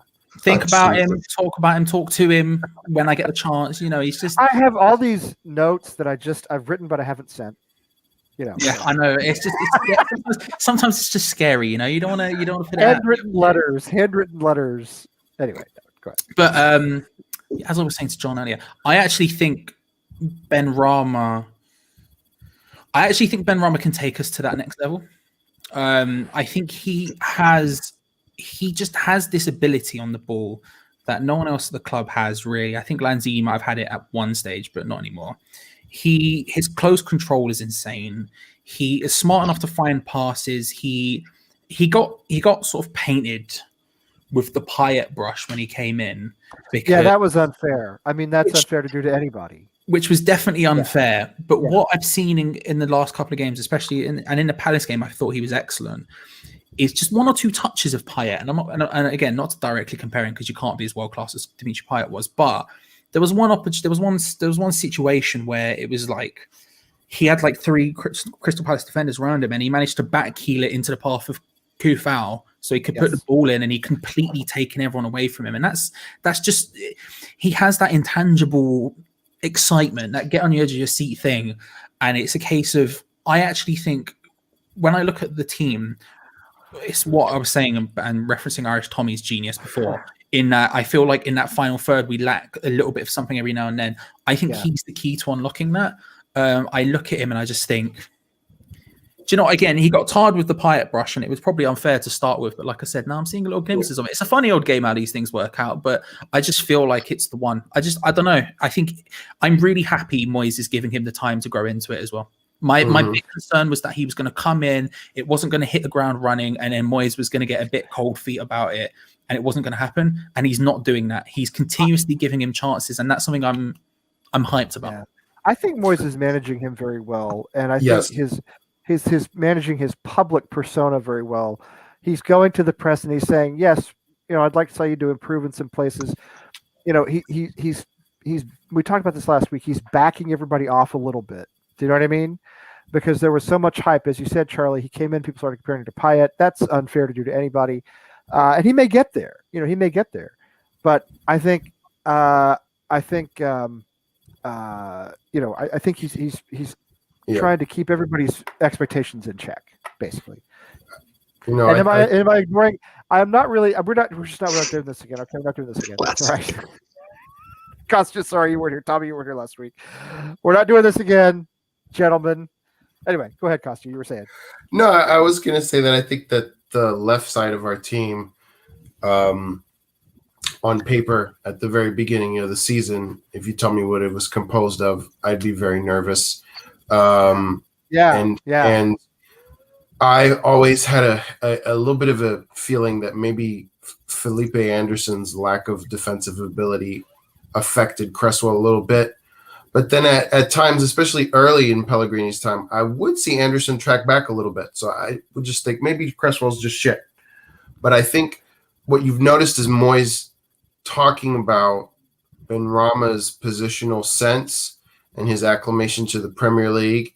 And I think that some of that improvement, as Charlie said, he has quiet games or whatever. I think that improvement is very gradual. It's not going to be necessarily noticeable to the untrained eye, but I think that when you consider that he's the one in front of Cresswell during this winning streak, we're not in that back five anymore. I still don't think Cresswell quite has the pace, and I think that's where Masuaku helped a lot, but Benrahma does. And the other crazy thing is Fornals playing on the left-hand side. Well, he's not a winger. He never has been. No, and so all three of those players should not be doing as well as they are. And the only reason they are doing that well is the management. It has to be that. And so I think that's really, for me, that's Moyes doing a master class, as they say, especially on the left-hand side. He is getting blood from a stone with this team, to me. And I'm not saying we don't have some good players. We do. Declan Rice is a fantastic player. Antonio is an extremely hard worker. I love him. Again, I'm with Tommy. I don't think he's a true striker. We saw that against Palace. He still doesn't finish. But you can't beat his work rate. He runs at the other team. He does what he needs to do for us. But I think Moyes is absolutely squeezing blood from a stone. I really do. And I'm very impressed by it. So Sunday is, gigantic, because as we talked about earlier, and this is what we're starting to get to, this West Ham team has done the non-West Ham thing all season. We've lost to the bigger clubs. We've beaten the clubs around us and below us in the table. Not always easily, but we've gotten it done. We've accumulated points. Usually the thing is you lose to everybody around you and you beat Manchester United and Chelsea and Liverpool, and you rack up 6 points and then you drop like 24 to everybody else. We've done the opposite this season, right? We've racked up the 24, whatever we're up to, 35, whatever it is, and we've dropped the 6 or 8 at the top. So if we're going to be for real about Europe and even about, I personally don't think we are a Champions League team. I think that, first of all, if you look at where we are on the table, we're going to get caught. You know what I mean? Secondly, I don't think we're quite of that quality. But if you're talking about Europe, which is attainable, this is it, man. This is where you do it. This is, this isn't West Brom. This isn't Palace. This isn't, this is what you got to do. You got to go out and get 3 points in a match like this at home. Liverpool are a little bit out of form. They, as you said, Kostya, somebody mentioned they play Tottenham tomorrow. Again, we've talked about this before. That doesn't always make a difference. Sometimes you have that, you get in that role where you play a bunch of matches at once, like we did in December, January. You win, even though other clubs might have time off in between. What happens on Sunday? What do we do? I'm going to start with you, Tommy, because you're always good at these things. All right. And because you probably give the longest answer. So what do you see happening on Sunday? I mean, in terms of how do we play? How do we set up? How does this thing go in your opinion? Because you nailed the last one you predicted, which I think was West Brom. I can't remember. No, I was talking about what we had to do tactically against a very defensive Burnley team. Burnley, that's right. Sorry. See, I have no memory at all. Yeah. Yeah. Well, thankfully, we actually did. We did do that. Our tempo was very good. We came out really quick against Burnley. High tempo, movement off the ball was really good, and we were able to stretch them and got a win. So I was actually very happy with that. Liverpool's different kettle of fish. Liverpool, we're obviously going to have a lot less possession. Liverpool are really talented. Look, I know they're off form. I know they're not nearly as good as they were last season. They got players that go out. They got some injuries, but they're still going to have some very, very good players on the pitch. So this will be a very difficult game. I think what I'm hanging my hat on is our ability to not concede goals. Because I think Liverpool will have lots of possession. I think we are going to have to sit a bit deeper than we have in recent games. Back 4 or back 5 this time, Tommy, do you think? Back 4 has to be. We don't need a back 5. We don't need to get hung up on that. Because the back 5, there may be certain circumstances where you can justify it. But at the moment, given how good we are defensively as a back 4, I don't think you can justify the extra defensive player for this. And I think we're going to need the likes of Benrahma on the counter. So and Fornell's obviously his work rate is immense and he looks really good at the moment. So I don't want to be choosing which of these players do we go without, because I don't think we can afford to go without them. So flat back 4, same formation for me. This is going to be all about how quickly and sharply we can counterattack, and it's why it's so very important that Antonio is available to us for this. Because Antonio is going to be the key to this game. We will go how Antonio goes on Sunday, I feel. I kind of think we do anyway, don't we? To a great extent, isn't that how we are? To a greater or less, I don't think we clearly were not reliant on Antonio too much against Palace away. We got it done almost without him. But this game, I think we'll be heavily reliant on him. He's going to have to really do some work in this game.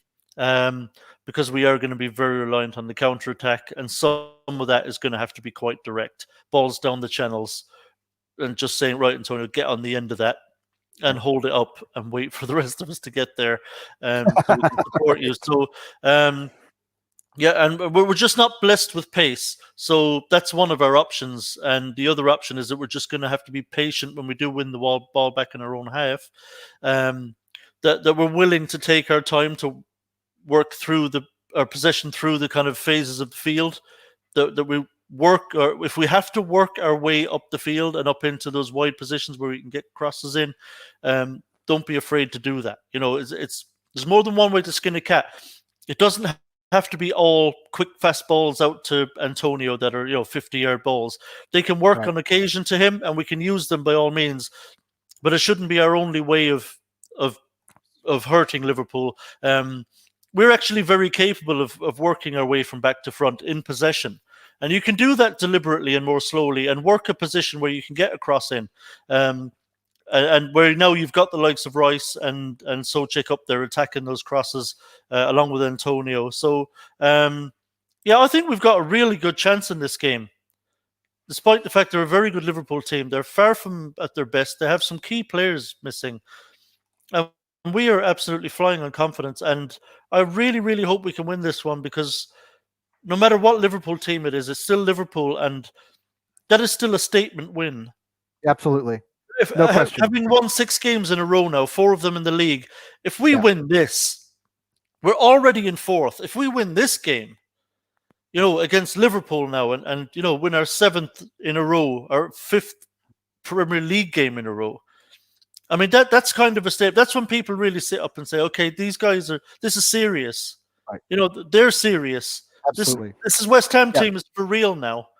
Yeah, it's not just West Brom and Palace and Burnley. Yeah, this is not a little purple patch that they're going to fall off again. Like these guys these are the real deal now, West Ham. These guys are a problem. Yeah. And this is when teams sit up and take notice and go, okay, these could actually qualify for Champions League here. And you like our chances then?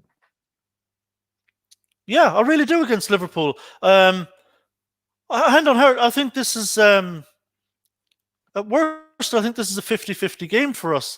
But I suspect it's actually a little in our favour. We're the form team here. Liverpool are not. Liverpool are really struggling, and it'll be interesting to see what happens tomorrow evening at White Hart Lane. But I mean, if they lose badly in that one, I mean, we are absolutely the favourites on Sunday. Yeah, aren't we playing with house money a little bit too, Tommy? I mean, aren't we? Costume. Well, tell us what you think about the game, because I kind of think we are. In all honesty, I don't know if this is a hit or a miss, but I know that. How do you say it? Is it Joel Matip? Yeah, their Matip. Center back, and Jordan Henderson just returned to training, which means they're not going to play tomorrow, but they could very well play against us and be rusty. So I'm thinking that could be to our advantage, because he may want to reintegrate those players against us, not against Spurs, because it's too soon. Now, they might not be rusty. They might be fine because they're professionals, but I'm expecting some type of cheap Salah goal at some point. Well, they'll win a penalty. You know that. They will win a penalty. Yeah, whether it's a penalty or he's just a little too quick for Cresswell at one point. So I think if Antonio has his finishing boots on, unlike we saw just recently, I really do agree with Tommy. I think it's 50-50. I think we have a chance. And, I mean, Tommy said it really well, that it sends a big message, and they'll have no choice but to cover us more and talk about us more. And that'll be first on match of the day if we win, even if it's 1-0. It might be first, even if we don't win. Yeah. But I wouldn't be surprised to see a draw either, like a 2-2. Yeah. Could see that. Yeah, and that wouldn't really upset me. No, it wouldn't upset me. Sally, what do you think? Yeah, no, I think Liverpool are definitely there for the taking. I think they're definitely, they have a lot of injuries, and they have injuries in places that we can, potentially expose. I mean, you look at the Burnley match and their center back pairing. They, the one 18-year-old kid, I mean, obviously he kind of got thrust into the lion's den, but, he looked very flustered, and then if Burnley can make him feel like that, then we can do the same thing. That is if he plays, who knows? He could start and have the best game he'll ever have against us. But yeah, I mean, we have a lot of confidence right now. I think Liverpool are one of those few teams right now in the Premier League that have just had a bunch of games in the last 2 months. Injuries obviously doesn't help that, but yeah. I think right now, Antonio can definitely expose that. I think we have to play our game and not get suckered into just letting Liverpool really do what they want, even though, they're going to obviously have more of the ball and all that. But, this will definitely be one of those games where we need to take those chances, like Antonio getting a one-on-one with the keeper, he's got to put that away, or, just stuff like that. If we lose, okay. Bully them, I think. Fucking bully them. Yeah, no, 100%. And if we're able to, I don't know if he would play, physically, Sunday. Like physically bully them? Physically bully them. Yeah. We have 100%. Verbally as well. We have the players that can go and bully them. Don't you love watching? Didn't you see Dawson and Kufel up whenever they come up against Eze and Zaha the other day? They physically bullied these guys. Yeah, Eze was virtually a non-factor in that game, to be 100% honest with you. He really didn't do anything. And I think our center back pairing and our center mid pairing was a big reason for that. But no, I mean, play our game. We got confidence. They have a lot of players who are out, and they are vulnerable, so there's any time to go in and beat them. This is the time to do it. Last time we beat them, well, I don't know if it was the last time that we did beat them, but I mean, anyway, I'm trying to make a point that I can't really think of right now. But yeah, go after him. Why not? No, that makes sense. John, you've been I love your name change, by the way. And can I just say that Jonathan Spector was a slightly underrated player for us. I thought he was better than a lot of people thought he was. No, I did. Not just because he's American. Bang average. You got no bang average. No. But bang average is better than what most people thought he was. Likable, but bang average. But everybody thought he was garbage, and he was better than garbage. I thought he was all right. I thought he was decent. He was decent. Anyway, he had a wonderful game in the snow against the Man U reserves in the semi of the Carling Cup, and that's what he's known for because he had the brace, and that was a fantastic night. Yeah. And an otherwise terrible season. I'll give you bang average if you want bang average. You can have it. No, I think he was average. I don't think he was great. It's fine. It's not a hill I'm willing to die on. If if you want average, I'll give you average. I'm fine with that. Okay, that's all I want. I'm only asking for average. I'm not asking for great. I'm not asking even for good. I'm just saying that he got trashed in his time at West Ham, and I thought it was a little bit undeservedly, frankly. Anyway, Juan Antonio Nolan. He was a fantastic utility player that never complained when he was put in positions he shouldn't have been put in. Exactly. I will always respect Jonathan Spector. Absolutely. I will too. I feel the same way. Not a great player, but a good player, a better player than people thought he was. All right. Juan. I'll barely remember he played for us. Well, that's fair. I said, Tommy, I just remember the game in the snow. That's really it. I mean, that's fair. I mean, it wasn't, only memorable to us because he was American. That's the only reason. Anyway, John, you've been talking in the chat room. What would you like to tell the rest of the class? I'm on Gogglebox right now. Yeah, I'm a Jonathan spectator in here, and that's all right. That's what I came in for because I don't want to jump in. I just surprised everybody by even being here, but. Liverpool, I think and Charlie and I, another conversation we had, Charlie, right? We've had lovely conversations today. Many. Many. I think Liverpool on the downward spiral. I think if some of Ferguson's teachings from back in the day, the clubs go through 3-year cycles where, you've got to build up and build up and build up, and you've probably got a championship team every 3 years. They're at the bottom of that, I think. I don't think they refreshed enough this summer. I think it's coming home to roost now that they cannot continue to perform at the high standards that they have performed at. They've been phenomenal, don't get me wrong. And they could still come out and smash us.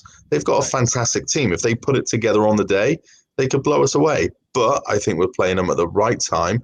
I think there's a malaise in their team and in their squad where they just don't have the hunger that they did, probably because they didn't replace enough players or bring in new blood to really keep driving on. They look gassed. They do. They're tired. They've played a lot of games.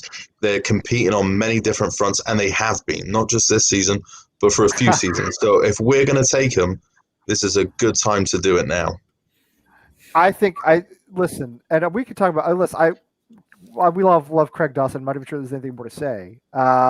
You want to talk about bullying the opposition, right? You want to talk about bullying. Look, Salah, whatever. Firmino, not interested. Right? We got big Craig Dawson at the back, looking like a prime Maldini, both beautiful on the pitch and on the outside. What a facade! Do you know what I mean? We got this, bruv. We got this. I think there's a good 50-50 chance that Dawson makes either Salah or Firmino cry, and I'm here for it. Yeah, I'm here for it. One of them's getting some of that. I think there's a chance he kicks the living crap out of at least one of them, and Che Adams style. And I'm here for all of that. And yeah, I'm here for the people's elbow too from Dawson.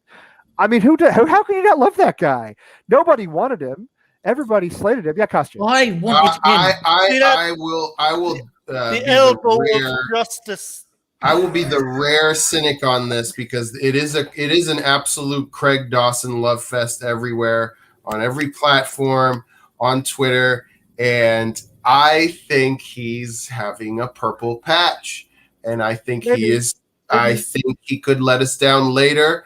I think that the first Crystal Palace goal, if you watch the slow motion replay, he's kind of hesitant. He kind of doesn't know who to mark. He looks back and forth several times.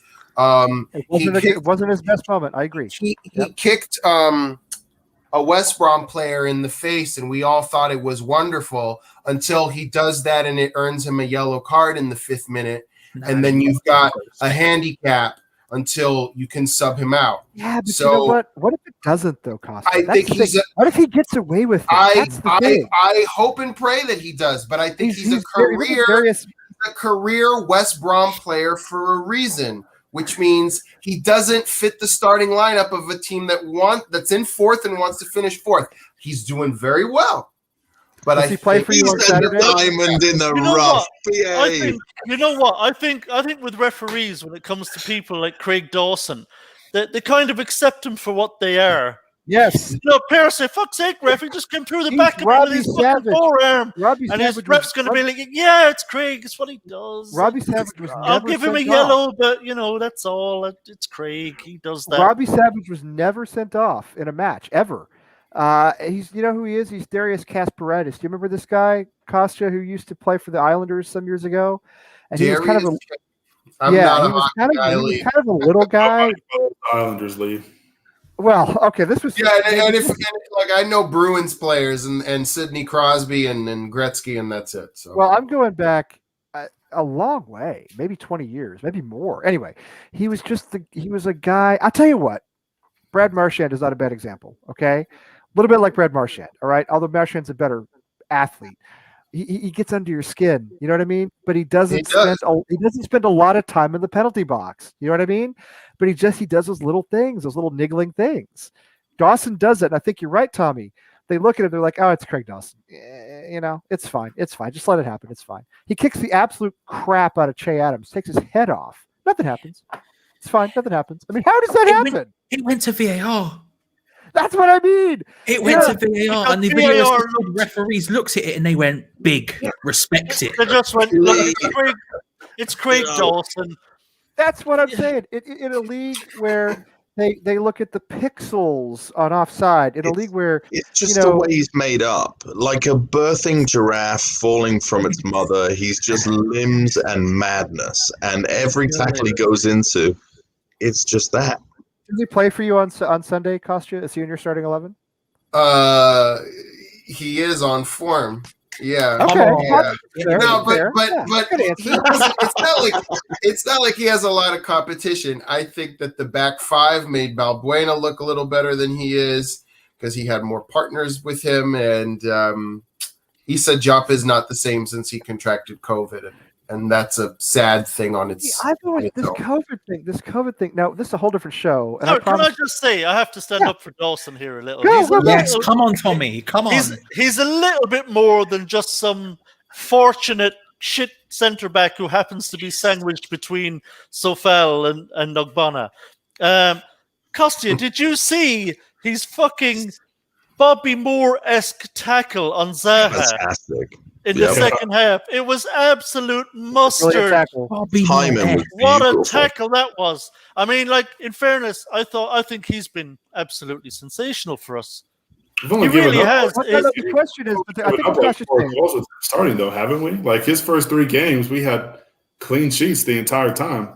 That's true. You're right. I think genuinely, I think he's. Look, sometimes this happens where a player just fits into the right system, has the right manager with him, has the right players around him, and that rising tide, lifts all boats. So I think the players around him help as well, and it all is part of it. But you have to give him his due as well. He is performing. He's put in some seriously good performance, like man of the match performances. Hey, let me. Came into the side. I don't disagree with any of that. I'm going on what I know from before he got here, and that he was at a relegated side in Watford, and never played for a European side or anything like that. Never got an England cap. I don't think either. You're saying it's not going to last. No. What I'm saying is, as a West Ham fan, I'm used to being let down by all sorts of things. So when someone I don't expect to do well does well for a period of time, I go, "Oh, this can't last." But that's just, my acceptance of what we've been as a club since, the 80s. And, that's just my attitude in general. I'm very happy with him. I think he's playing incredibly well, and I have a hard time believing it every time I see it. I'm like, I do agree with you, actually, Kostya. I do agree with you. He probably is a red card waiting to happen. He is absolutely going to break somebody in half in one of these games. It's going to happen. Tommy, how does he reminds me of straight red. Tommy, does he remind you? Ask yourself this: is he better than Ginge? Because everything that I see shows me that he's better than Ginge. Oh, you can't say that on this show. I can say that. I think he's Don't say he's better faster. I than think Tom. he's quicker on the turn. I think he adds more goals. I think he Definitely has more Quick goals. as Ginge. I don't think either of them are quick at all, and I don't know how you measure who's He's quicker. already scored just as many goals for the club as Ginge, I would feel like, in like 4 games than Ginge did his entire career. we were begging That for may a be player true, like Sully. Ginge. We're honestly, We're begging for a player like that. we moved on to Doncaster because of his goal. And let's not forget that. Well, because he spared our blushes, as they say. I'll He tell you spared our what, blushes, yeah. John, I'll tell you what, if he keeps playing the way he's playing, if he does this for the rest of the season, does it again next season, then I'll absolutely be on board with you. But it's far too small a sample size at the moment. Small sample size. That's fair. To start, saying he's better than James Collins for West Ham. James Collins played a hell of a lot of games for us and played a hell of a lot of good games for us. So we'll see. He certainly has made a great start, and I might get there if he keeps playing like this. Mate, he's But just no, he's Ginge is a legend. just a baller. Let's not get this twisted. Here's the thing. I was one of the few people. Foshizi's just left, but he was one of them as well. There was a few people who backed Dawson. Right, I looked at him at West Brom and I thought, actually, there's a decent centre back there, and importantly, he scores a lot of goals from corners. Right, I liked him. I can't lie, but I was expecting, and everyone was like, "No, I don't want this Dawson. He's rubbish." Blah blah blah blah blah. I thought it was going to be another Hugo situation where I was going to have to back this boy and no one else was going to back him and he wasn't going to get any game time, but I was going to be on show shouting about how great Craig Dawson is and he should play. But bruv, he's proven everyone wrong. What a boy. He's coming in. He's doing big tackles. He's scoring goals. Did you see him at the goal? He rose like a salmon. He threw across the That goal screen. was fantastic. Listen, that goal was fantastic. This happens, with centre backs. Like, centre backs seem to get written off very quickly. I remember the same thing happened with Johnny Evans. There was a time when Johnny Evans was not a cool centre back for your club to be linked with, right? He was surplus to requirements at Man United. People were saying, he's no good, that Johnny Evans. United are getting rid of him. Don't sign him. Went to West Brom. Was absolutely brilliant for West Brom. Johnny Evans for a couple of seasons. Ended up signing for Leicester. Was brilliant for Leicester. And we could see he's actually, in reality, he's actually a top-class centre-back at Premier League level. He's excellent. And maybe we've done the same with Dawson. Maybe we've just written him off because he was at Watford and they got relegated. And we all said, Watford is shit. He's probably shit. And look, I'm not going to sit here and say he should start for West Ham forever, although Jordan Hugill should, but that's a different story for a different time. I'm not going to sit here and claim that he should start for West Ham forever, but imagine a guy who sat there, he's not on that high wages. We can probably sign him for 2 to 3 million. Yes, for nothing. That is an unreal person to have in your squad. Unreal. Because he's going to come in and he's going to give you a good performance. He's going to put in the effort. He's going to make and look, he's a red card waiting to happen, as Tommy said. But I want a red card waiting to happen every now and then. Do you know what I mean? I want someone to just be a little bit of a liability. I mean, look, we had that with Thomas. We had that every time Thomas Repka went out in the field. Yep. Yeah. The one thing in your head was, please, Thomas, don't get sent off today. Please. Because you knew that was entirely possible. And if we have to live with that with Craig Dawson, I can live with that. It's a different kind of red card, though, isn't it? Because it's more like a clumsy one. I don't think he's so aggressive that we're worrying about him going in and 2-footing somebody like Dixie or Repka used to. It's more of just his clumsiness. Here it comes, Sunday. Yeah, he's watch that Sunday. He'll go in 2-footed over the top of the ball and snap Salah in half. What we've done really, really well is keep the game very, very simple for Craig Dawson. We don't ask a lot of him. We're not asking him to ping balls around. We're not asking him to switch play, move the ball quickly, one-touch football. Excuse me, sir. Did you see the crossfield ball he played against Burnley? That diagonal crossfield ball. Big diag. Out to the left wing. Unbelievable ball. He's out there doing techers too. Have you seen him? He's out there doing little step overs. He's also out there tripping over strikers. He looked at Zaha, right? Zaha tried to step to him and he laughed. He laughed, Wilfred. He looked at him and he said, "Listen here, you Man United reject. I'm not interested in what you're dealing. Get out of here." He said, Wilfred, you do not want to open this can of worms, son. You don't want none. This does not end well for but you. But you know what, guys? He was a little bit at fault on Zaha's goal, right? I mean, he was a little. More so Agbana than anything. Agbana took a really weird challenge at the ball and just gave the back of the ball open. They looked a little. They looked out of sync in those first few minutes. Exactly. Yeah. They didn't. Sure. They neither one knew what to do. They kind of looked at each other like. It's the same thing happened against West Brom. I thought it was a very similar goal that West Brom scored against it. Yeah. Well, I think one thing too that Dawson provides now, that we know that he has the ability, at least so far in the sample size, to play at this level, is it just as another depth for that position. So I mean, we have two guys that are going to be starting every week in Agbana, Dawson.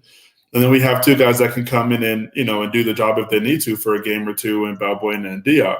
Yeah. So I think Dawson definitely, I feel like every player that's performing really well for us is somebody that we didn't expect to, in terms of like Souček, Paul, obviously Dawson is that way. In essence, the players that we were expecting to do well aren't, in Bowen and Benrahma. And Dawson, Antonio. Dawson is a leader too. Yeah, no, 100%. I mean, Dawson's nothing out of pushover, and kind of how we were joking around about him stumbling over strikers. Well, strikers just shouldn't get in his way. That's not Dawson. So I mean, sooner or later, awesome. I mean, he's a big dude. He's going to play like a big dude, and he should. So I think right now, a big reason for and somebody has said it earlier, that Dawson's probably a big part of our form right now. You think about it, we have four players that control the back part of the pitch. Dawson, Agbana, Rice, and Souček. That's hard for anybody to break down for any team. Going straight through, and I think that's a big part of it too. I think it goes. And like I said, four players who were all captain material. 100%. Yeah. No, absolutely. And if Dawson had played with us from the beginning of the season at this pace, I think you can make an argument between him and Souček for Hammer of the Year, if I'm being honest with you. Granted, that's more so hyperbole for Dawson because, he's just performing well in the handful of games. But, technically Souček has played one whole year for us now, because he got signed last January, if I'm not mistaken. So I think that's right, isn't it? Yeah. I think that's right. Yeah, so I mean, I don't know. Well, I don't want to get too high, because I do think we are playing with a lot of house money, but at the same time, the higher that we're able to move up, whenever that fall comes, if it does, I don't think it hurts as much. Absolutely. I feel the same way. I mean, you get your mid-table, you lose a couple of matches, all of a sudden you're in a relegation battle. I don't think that's happening to us this season. This is a situation where it's like, can we crack that top 6? Can we dream of cracking the top 4? Or do we fall back to like 10th or 12th? Which I think any of us worried with the table is just it's so tight. We're 6 points out of first, but we're also like 5 points from 10th. So it's 2 games for you and you're good, 2 games against you and you're not bad, but you have a lot different feeling. You're not talking about Europe anymore in any serious way. I mean, we lose to Liverpool and Villa, and all of a sudden, and we get some results around us that don't go the right way, and all of a sudden we're sort of mid-table again, which before the season we all would have taken. I keep reminding myself, Yeah, no, I will say barely stayed up last season. So someone earlier, I don't think they're in the box anymore, and sorry for taking too much time, but they were saying like last year we weren't expecting to do anything. This year we weren't expecting to do anything. We just wanted to hit 40 points before the end of the season. Right. We almost have 40 points halfway through the season right now. So I think obviously that we are overperforming, but at the same time, if this becomes like the level that we get to expect, I don't want to always call it overperforming, but I think this year it's a right label, seeing as how long did it take us to get 35 points last year? We probably didn't get it until 4 or 5 games left to go. What did we finish on last season? Something like, was it 39? Did we even get to 40 last season? No, we got to 40 for sure, but it was close. Yeah, I don't remember because can I ask you a question? Yeah, because like this is going to shock you all, but me and John, we've spoken before, okay, and this is something we spoke about. Was a few times. If we fit a few times, a fair few times. If we if we finished 9th this season, would you be unhappy? No, I wouldn't be unhappy because I think you have to look at it overall compared to last season. Last season where we're basically in relegation battle from the jump, finishing in 9th place is a huge improvement, drastic improvement, especially because it means that you were, as I was saying earlier, you beat a lot of teams that last year you didn't. And not to, probably a top 6 club. I think we've been unlucky against every top 6 club that we've played this year with the exception of Tottenham. And Manchester City, yeah. And Manchester City, yeah. And Liverpool, we probably should have got a draw from that earlier, but, it is what it is. But, yeah, 9th compared to what we finished, like 16th last season, 16th, and I just looked it up. We finished on 39 points last season. That's insane. And one more win away from that. So, yeah.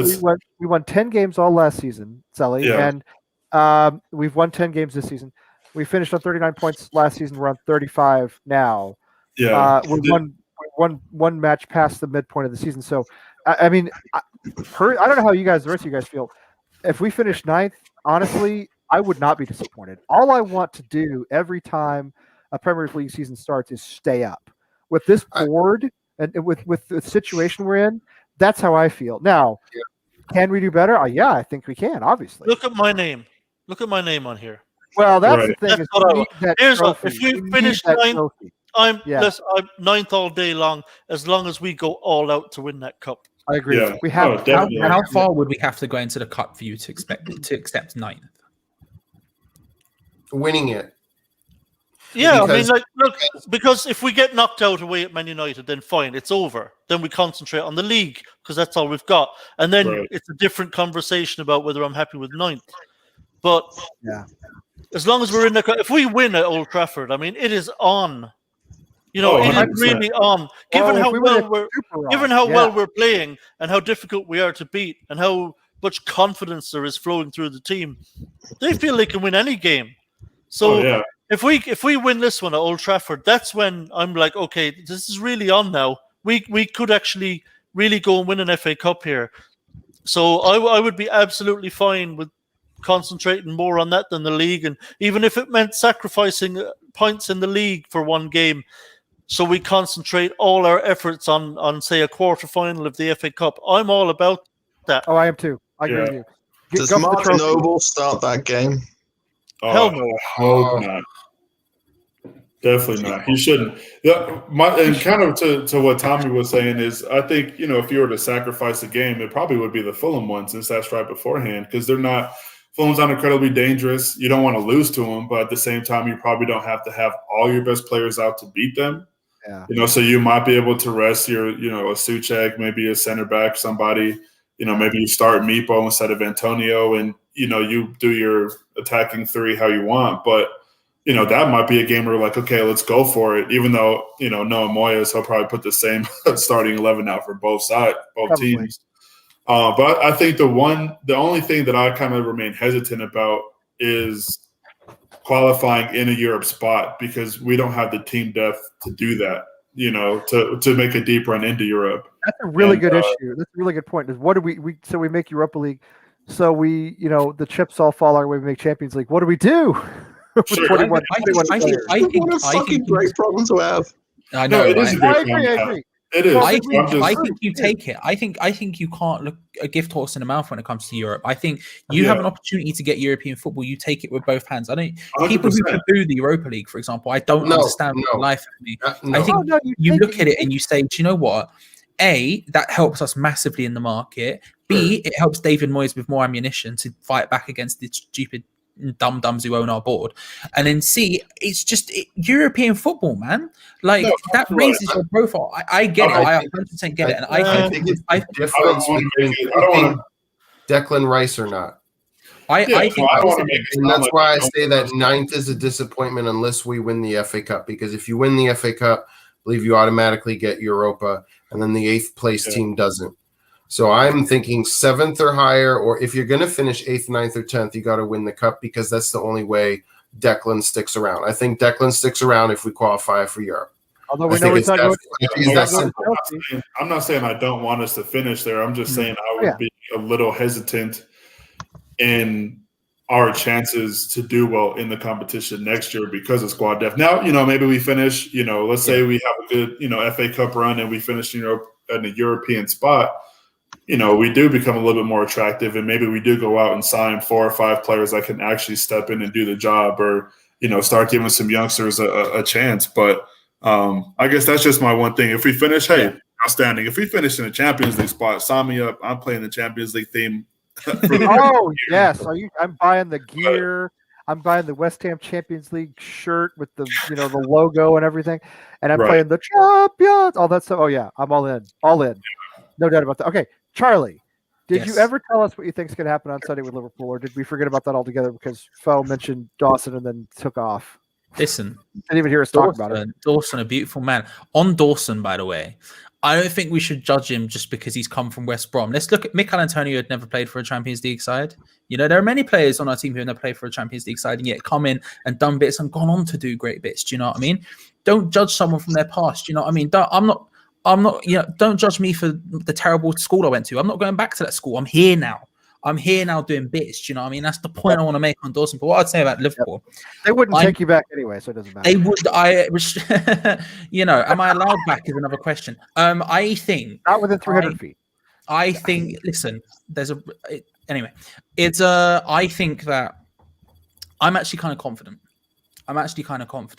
They're the type of team that we do well against. As everyone alluded to, they're not the team they were. But they still play in a style that they are the team they were. And I think I look at that back line.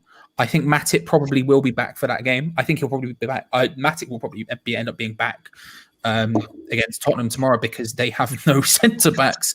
And I don't think they want to play Jordan Henderson there again. I don't think they probably want to play James Milner there again. I think it's a case of them saying, actually, we need to get him back. But even then, I'm not...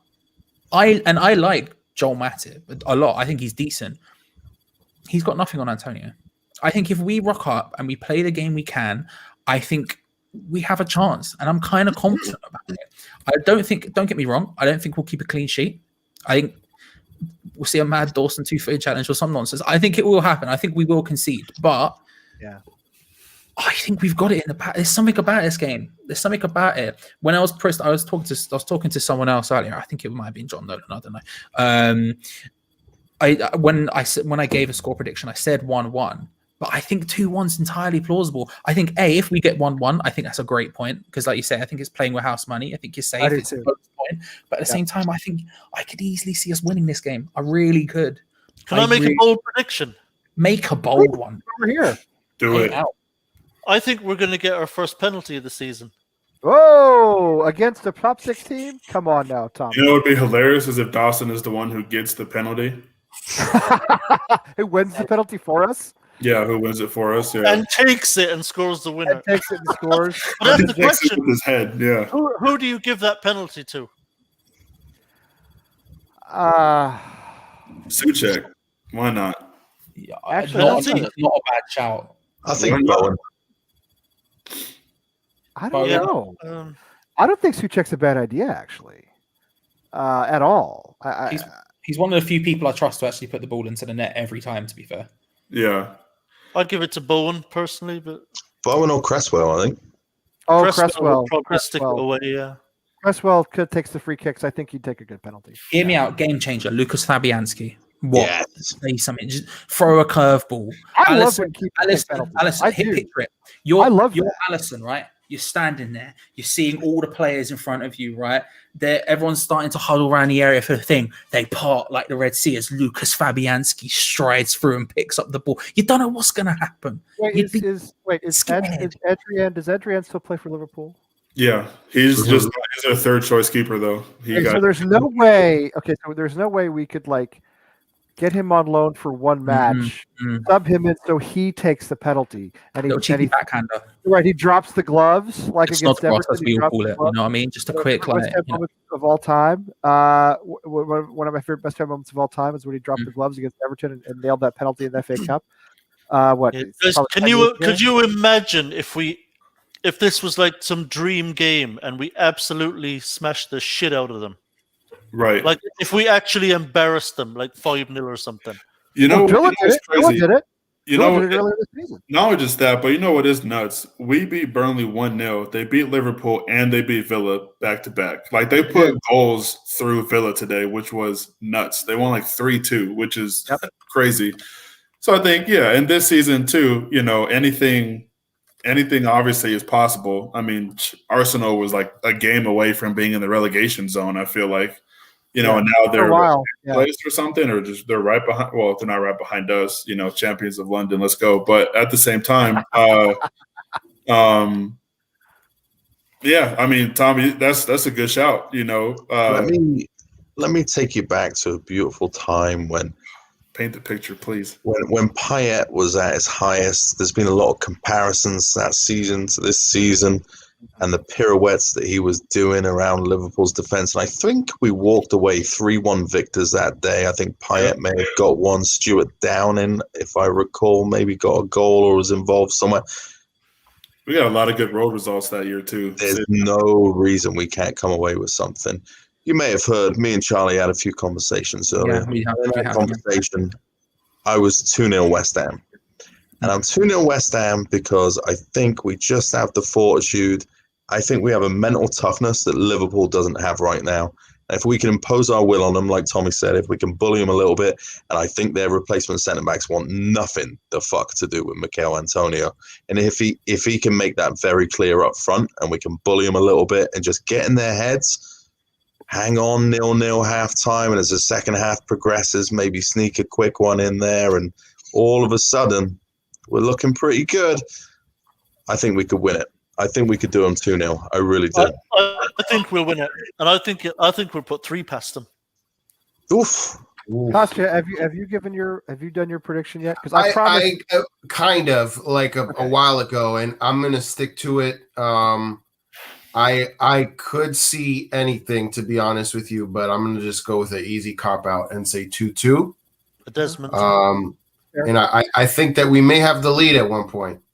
And when we play Liverpool, I expect cheap nonsense, like just diving all over the place and tackles not being given yellow cards and things like that. Whether or not there's a crowd, doesn't matter what stadium's at, although obviously at Anfield there's more of an advantage, but that's why I see the draw. I think that we're going to play well and we won't be upset or disappointed, but we'll go, oh man, we had a chance there. But yeah, I'll take a draw against Liverpool any day of the week, especially where we are now, because but I think one thing that is guaranteed, right? Should we draw or beat Liverpool, the one thing you can guarantee to happen is Jurgen Klopp complaining about having a quick turnaround after Thursday. Mm-hmm. Oh, he's going to complain no matter what. Quick turnaround in the early game too. He is such a baby, and I used to like him when he was at Dortmund. And he is a great manager. His success speaks for itself. But that guy whines and he never shuts up. And I thought Sean Dyche was gonna plant him in the tunnel last week when they played Burnley. Yeah, Klopp will whine. Yeah, totally. What do you think, Sally? What do you think? Did you tell? I've lost track of what we were. Yeah, I didn't give a score prediction, but I do think that it is a game that we can win. I'm hesitant to give a score prediction. Yeah, I understand that. Yeah, I don't know. You know, I mean, I like I said, I'm happy with the draw. I am confident that we can win. I do think that it's going to take no less than 2 goals to do so. But I mean, yeah, we're on totally opposite sides of the spectrum. You know, not only is Liverpool kind of struggling right now in form, but, you know, you see a lot of stuff about, you know, their most quality players aren't happy right now. So I think whether or not that's true or not, you know, it is what the media is. But at the same time, you know, I don't, especially with it being at the London Stadium, I don't see there being any reason, even if it was, you know, not in London Stadium, for us to just go for it. You know, because at the end of the day, we don't have anything to lose. Like I said, I don't think we fall farther than 7th with the loss. Are we better than we were when we lost to them at Anfield? I don't think we were bad when we played them at Anfield. I know we don't think we're better, but I mean, are we a better team now than we were at the time? Yeah, I would say so. I mean, I think we are too. Yeah, I think so. Yeah, and I do agree with everybody saying that, you know, Antonio can really hurt them. You know, if he's able to put away chances, you know, and I think maybe Declan gets his screamer of the year this game. But yeah, I mean, we got players playing on high levels right now. We got goals coming from all over the place, kind of. So we're not necessarily one-dimensional. We can get goals. We're so dangerous on set pieces that anything can happen. And I guess I'll just kind of end my little shtick there. Well, it's like cheese. I mean, you never know what you're going to get. It could be fantastic. It could be rotten. Or it could be just sort of okay, like American Singles. Like they're acceptable enough. Unless you're Homer Simpson, then you eat them all and you go blind. All right. So I want to finish in the next 5 minutes. No kidding, because I said we'd only go 90 minutes tonight. We're headed toward 2 hours because, it's the best I can do. I'm just going to tell you a very quick story about Liverpool. And I've told this before, but it's been a long time. All right. It's been a long time. And so I had a friend who, by the way, so we've all done our Liverpool predictions, right? I haven't missed anybody, have I? No. Okay. I had a friend who moved to Boston from Minnesota. Big Liverpool fan, legit Liverpool fan. Played the game in college. Grew up in South Korea, playing football all over Asia. Good dude. Liverpool, not a glory hunter. Like he really understands the club. He knows the culture and all that. He came to Boston, and of course, there's a huge Liverpool fan group in Boston because the Red Sox own Red Sox owners own Liverpool, and there's this big tie-in with the Red Sox and so forth. So he came to Boston, and he was looking for a Liverpool fan group. And the official Boston supporters group, he went to them and he said, "Hey, I just moved from Minnesota. Want to join your group?" And they said, "Well, I mean, you could, but you got to pay for it. You got to pay to be in the group, Liverpool supporters group." And he was like, "Well, I guess that's fine. I'm a big fan. I want to go to the pub and watch the games. Yeah, I'll pay your dues, whatever." They said, "Yeah, except the membership is closed now, so you can't pay to get in. We're just not going to let you in at all." And I was like, What kind of family is that? Can you imagine that happening with West Ham, especially in a foreign country? You know what I mean? Like if you're living in the U.S., if you're living in Thailand, if you're living somewhere and you find a group of West Ham fans, they're going to take you right in. But the best part was he wanted to go to a pub in Cambridge called the Phoenix Landing, which is a huge Liverpool pub, Cambridge, Mass. And they said, it's going to be full. And he said, "Yeah, okay, well, I can get there early." He's like, "I get there, it's 8 o'clock in the morning. I don't care. I'll sit and drink all day." They said, "Yeah, the problem is it's reserved for members of the supporters club. So you can't go in until all the members of the supporters club have already gone in. And once they have gone in, if there's room, you could squeeze in at the end.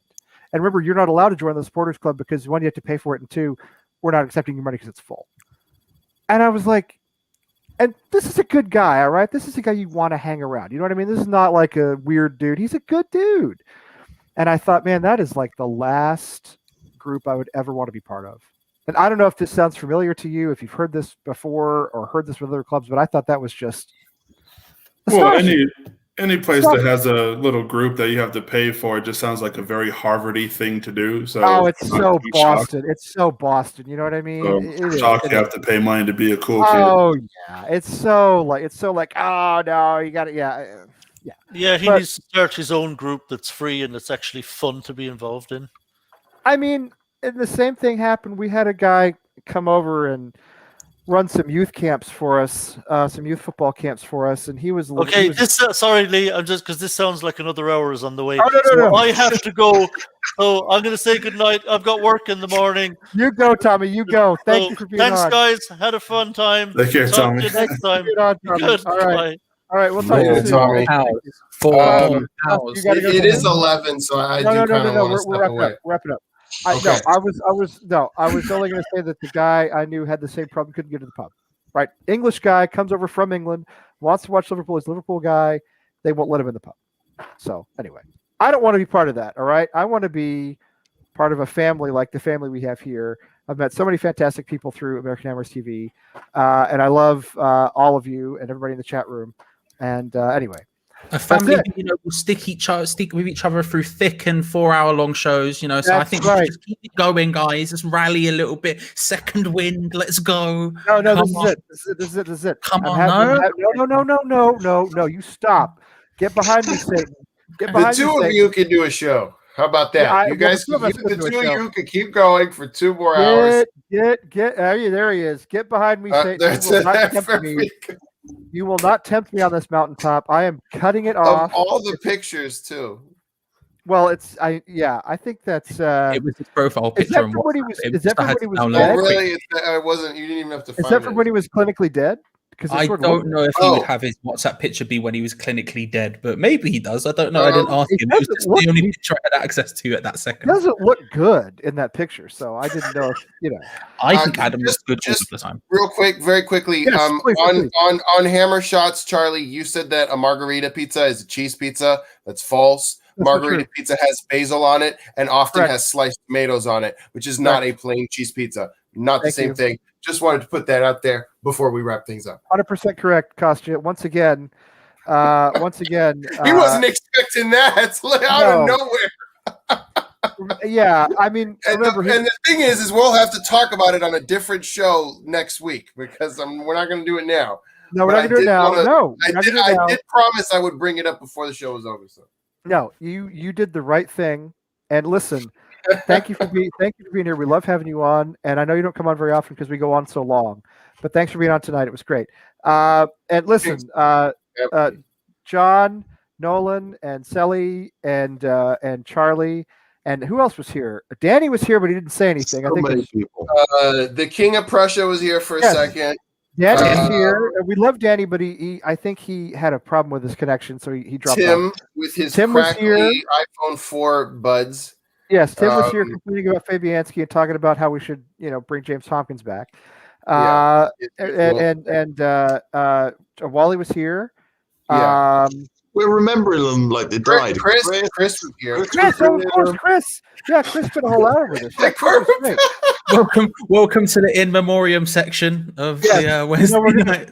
We're gonna play that song. I will remember. Yeah. We're gonna play that in the background, and it just instead of like the years they were alive, it just has like the time they were on. It's like a picture of Chris fades onto the screen and then back off, and it has the 10 to 10 p.m. Right, exactly. 9 p.m. to 10 p.m. Danny would be like 9:04 to 9:08. God, who's gone before his time. Gone before his time. All right, but this time I mean it. I'm not joking. I will remember you stuck in my head.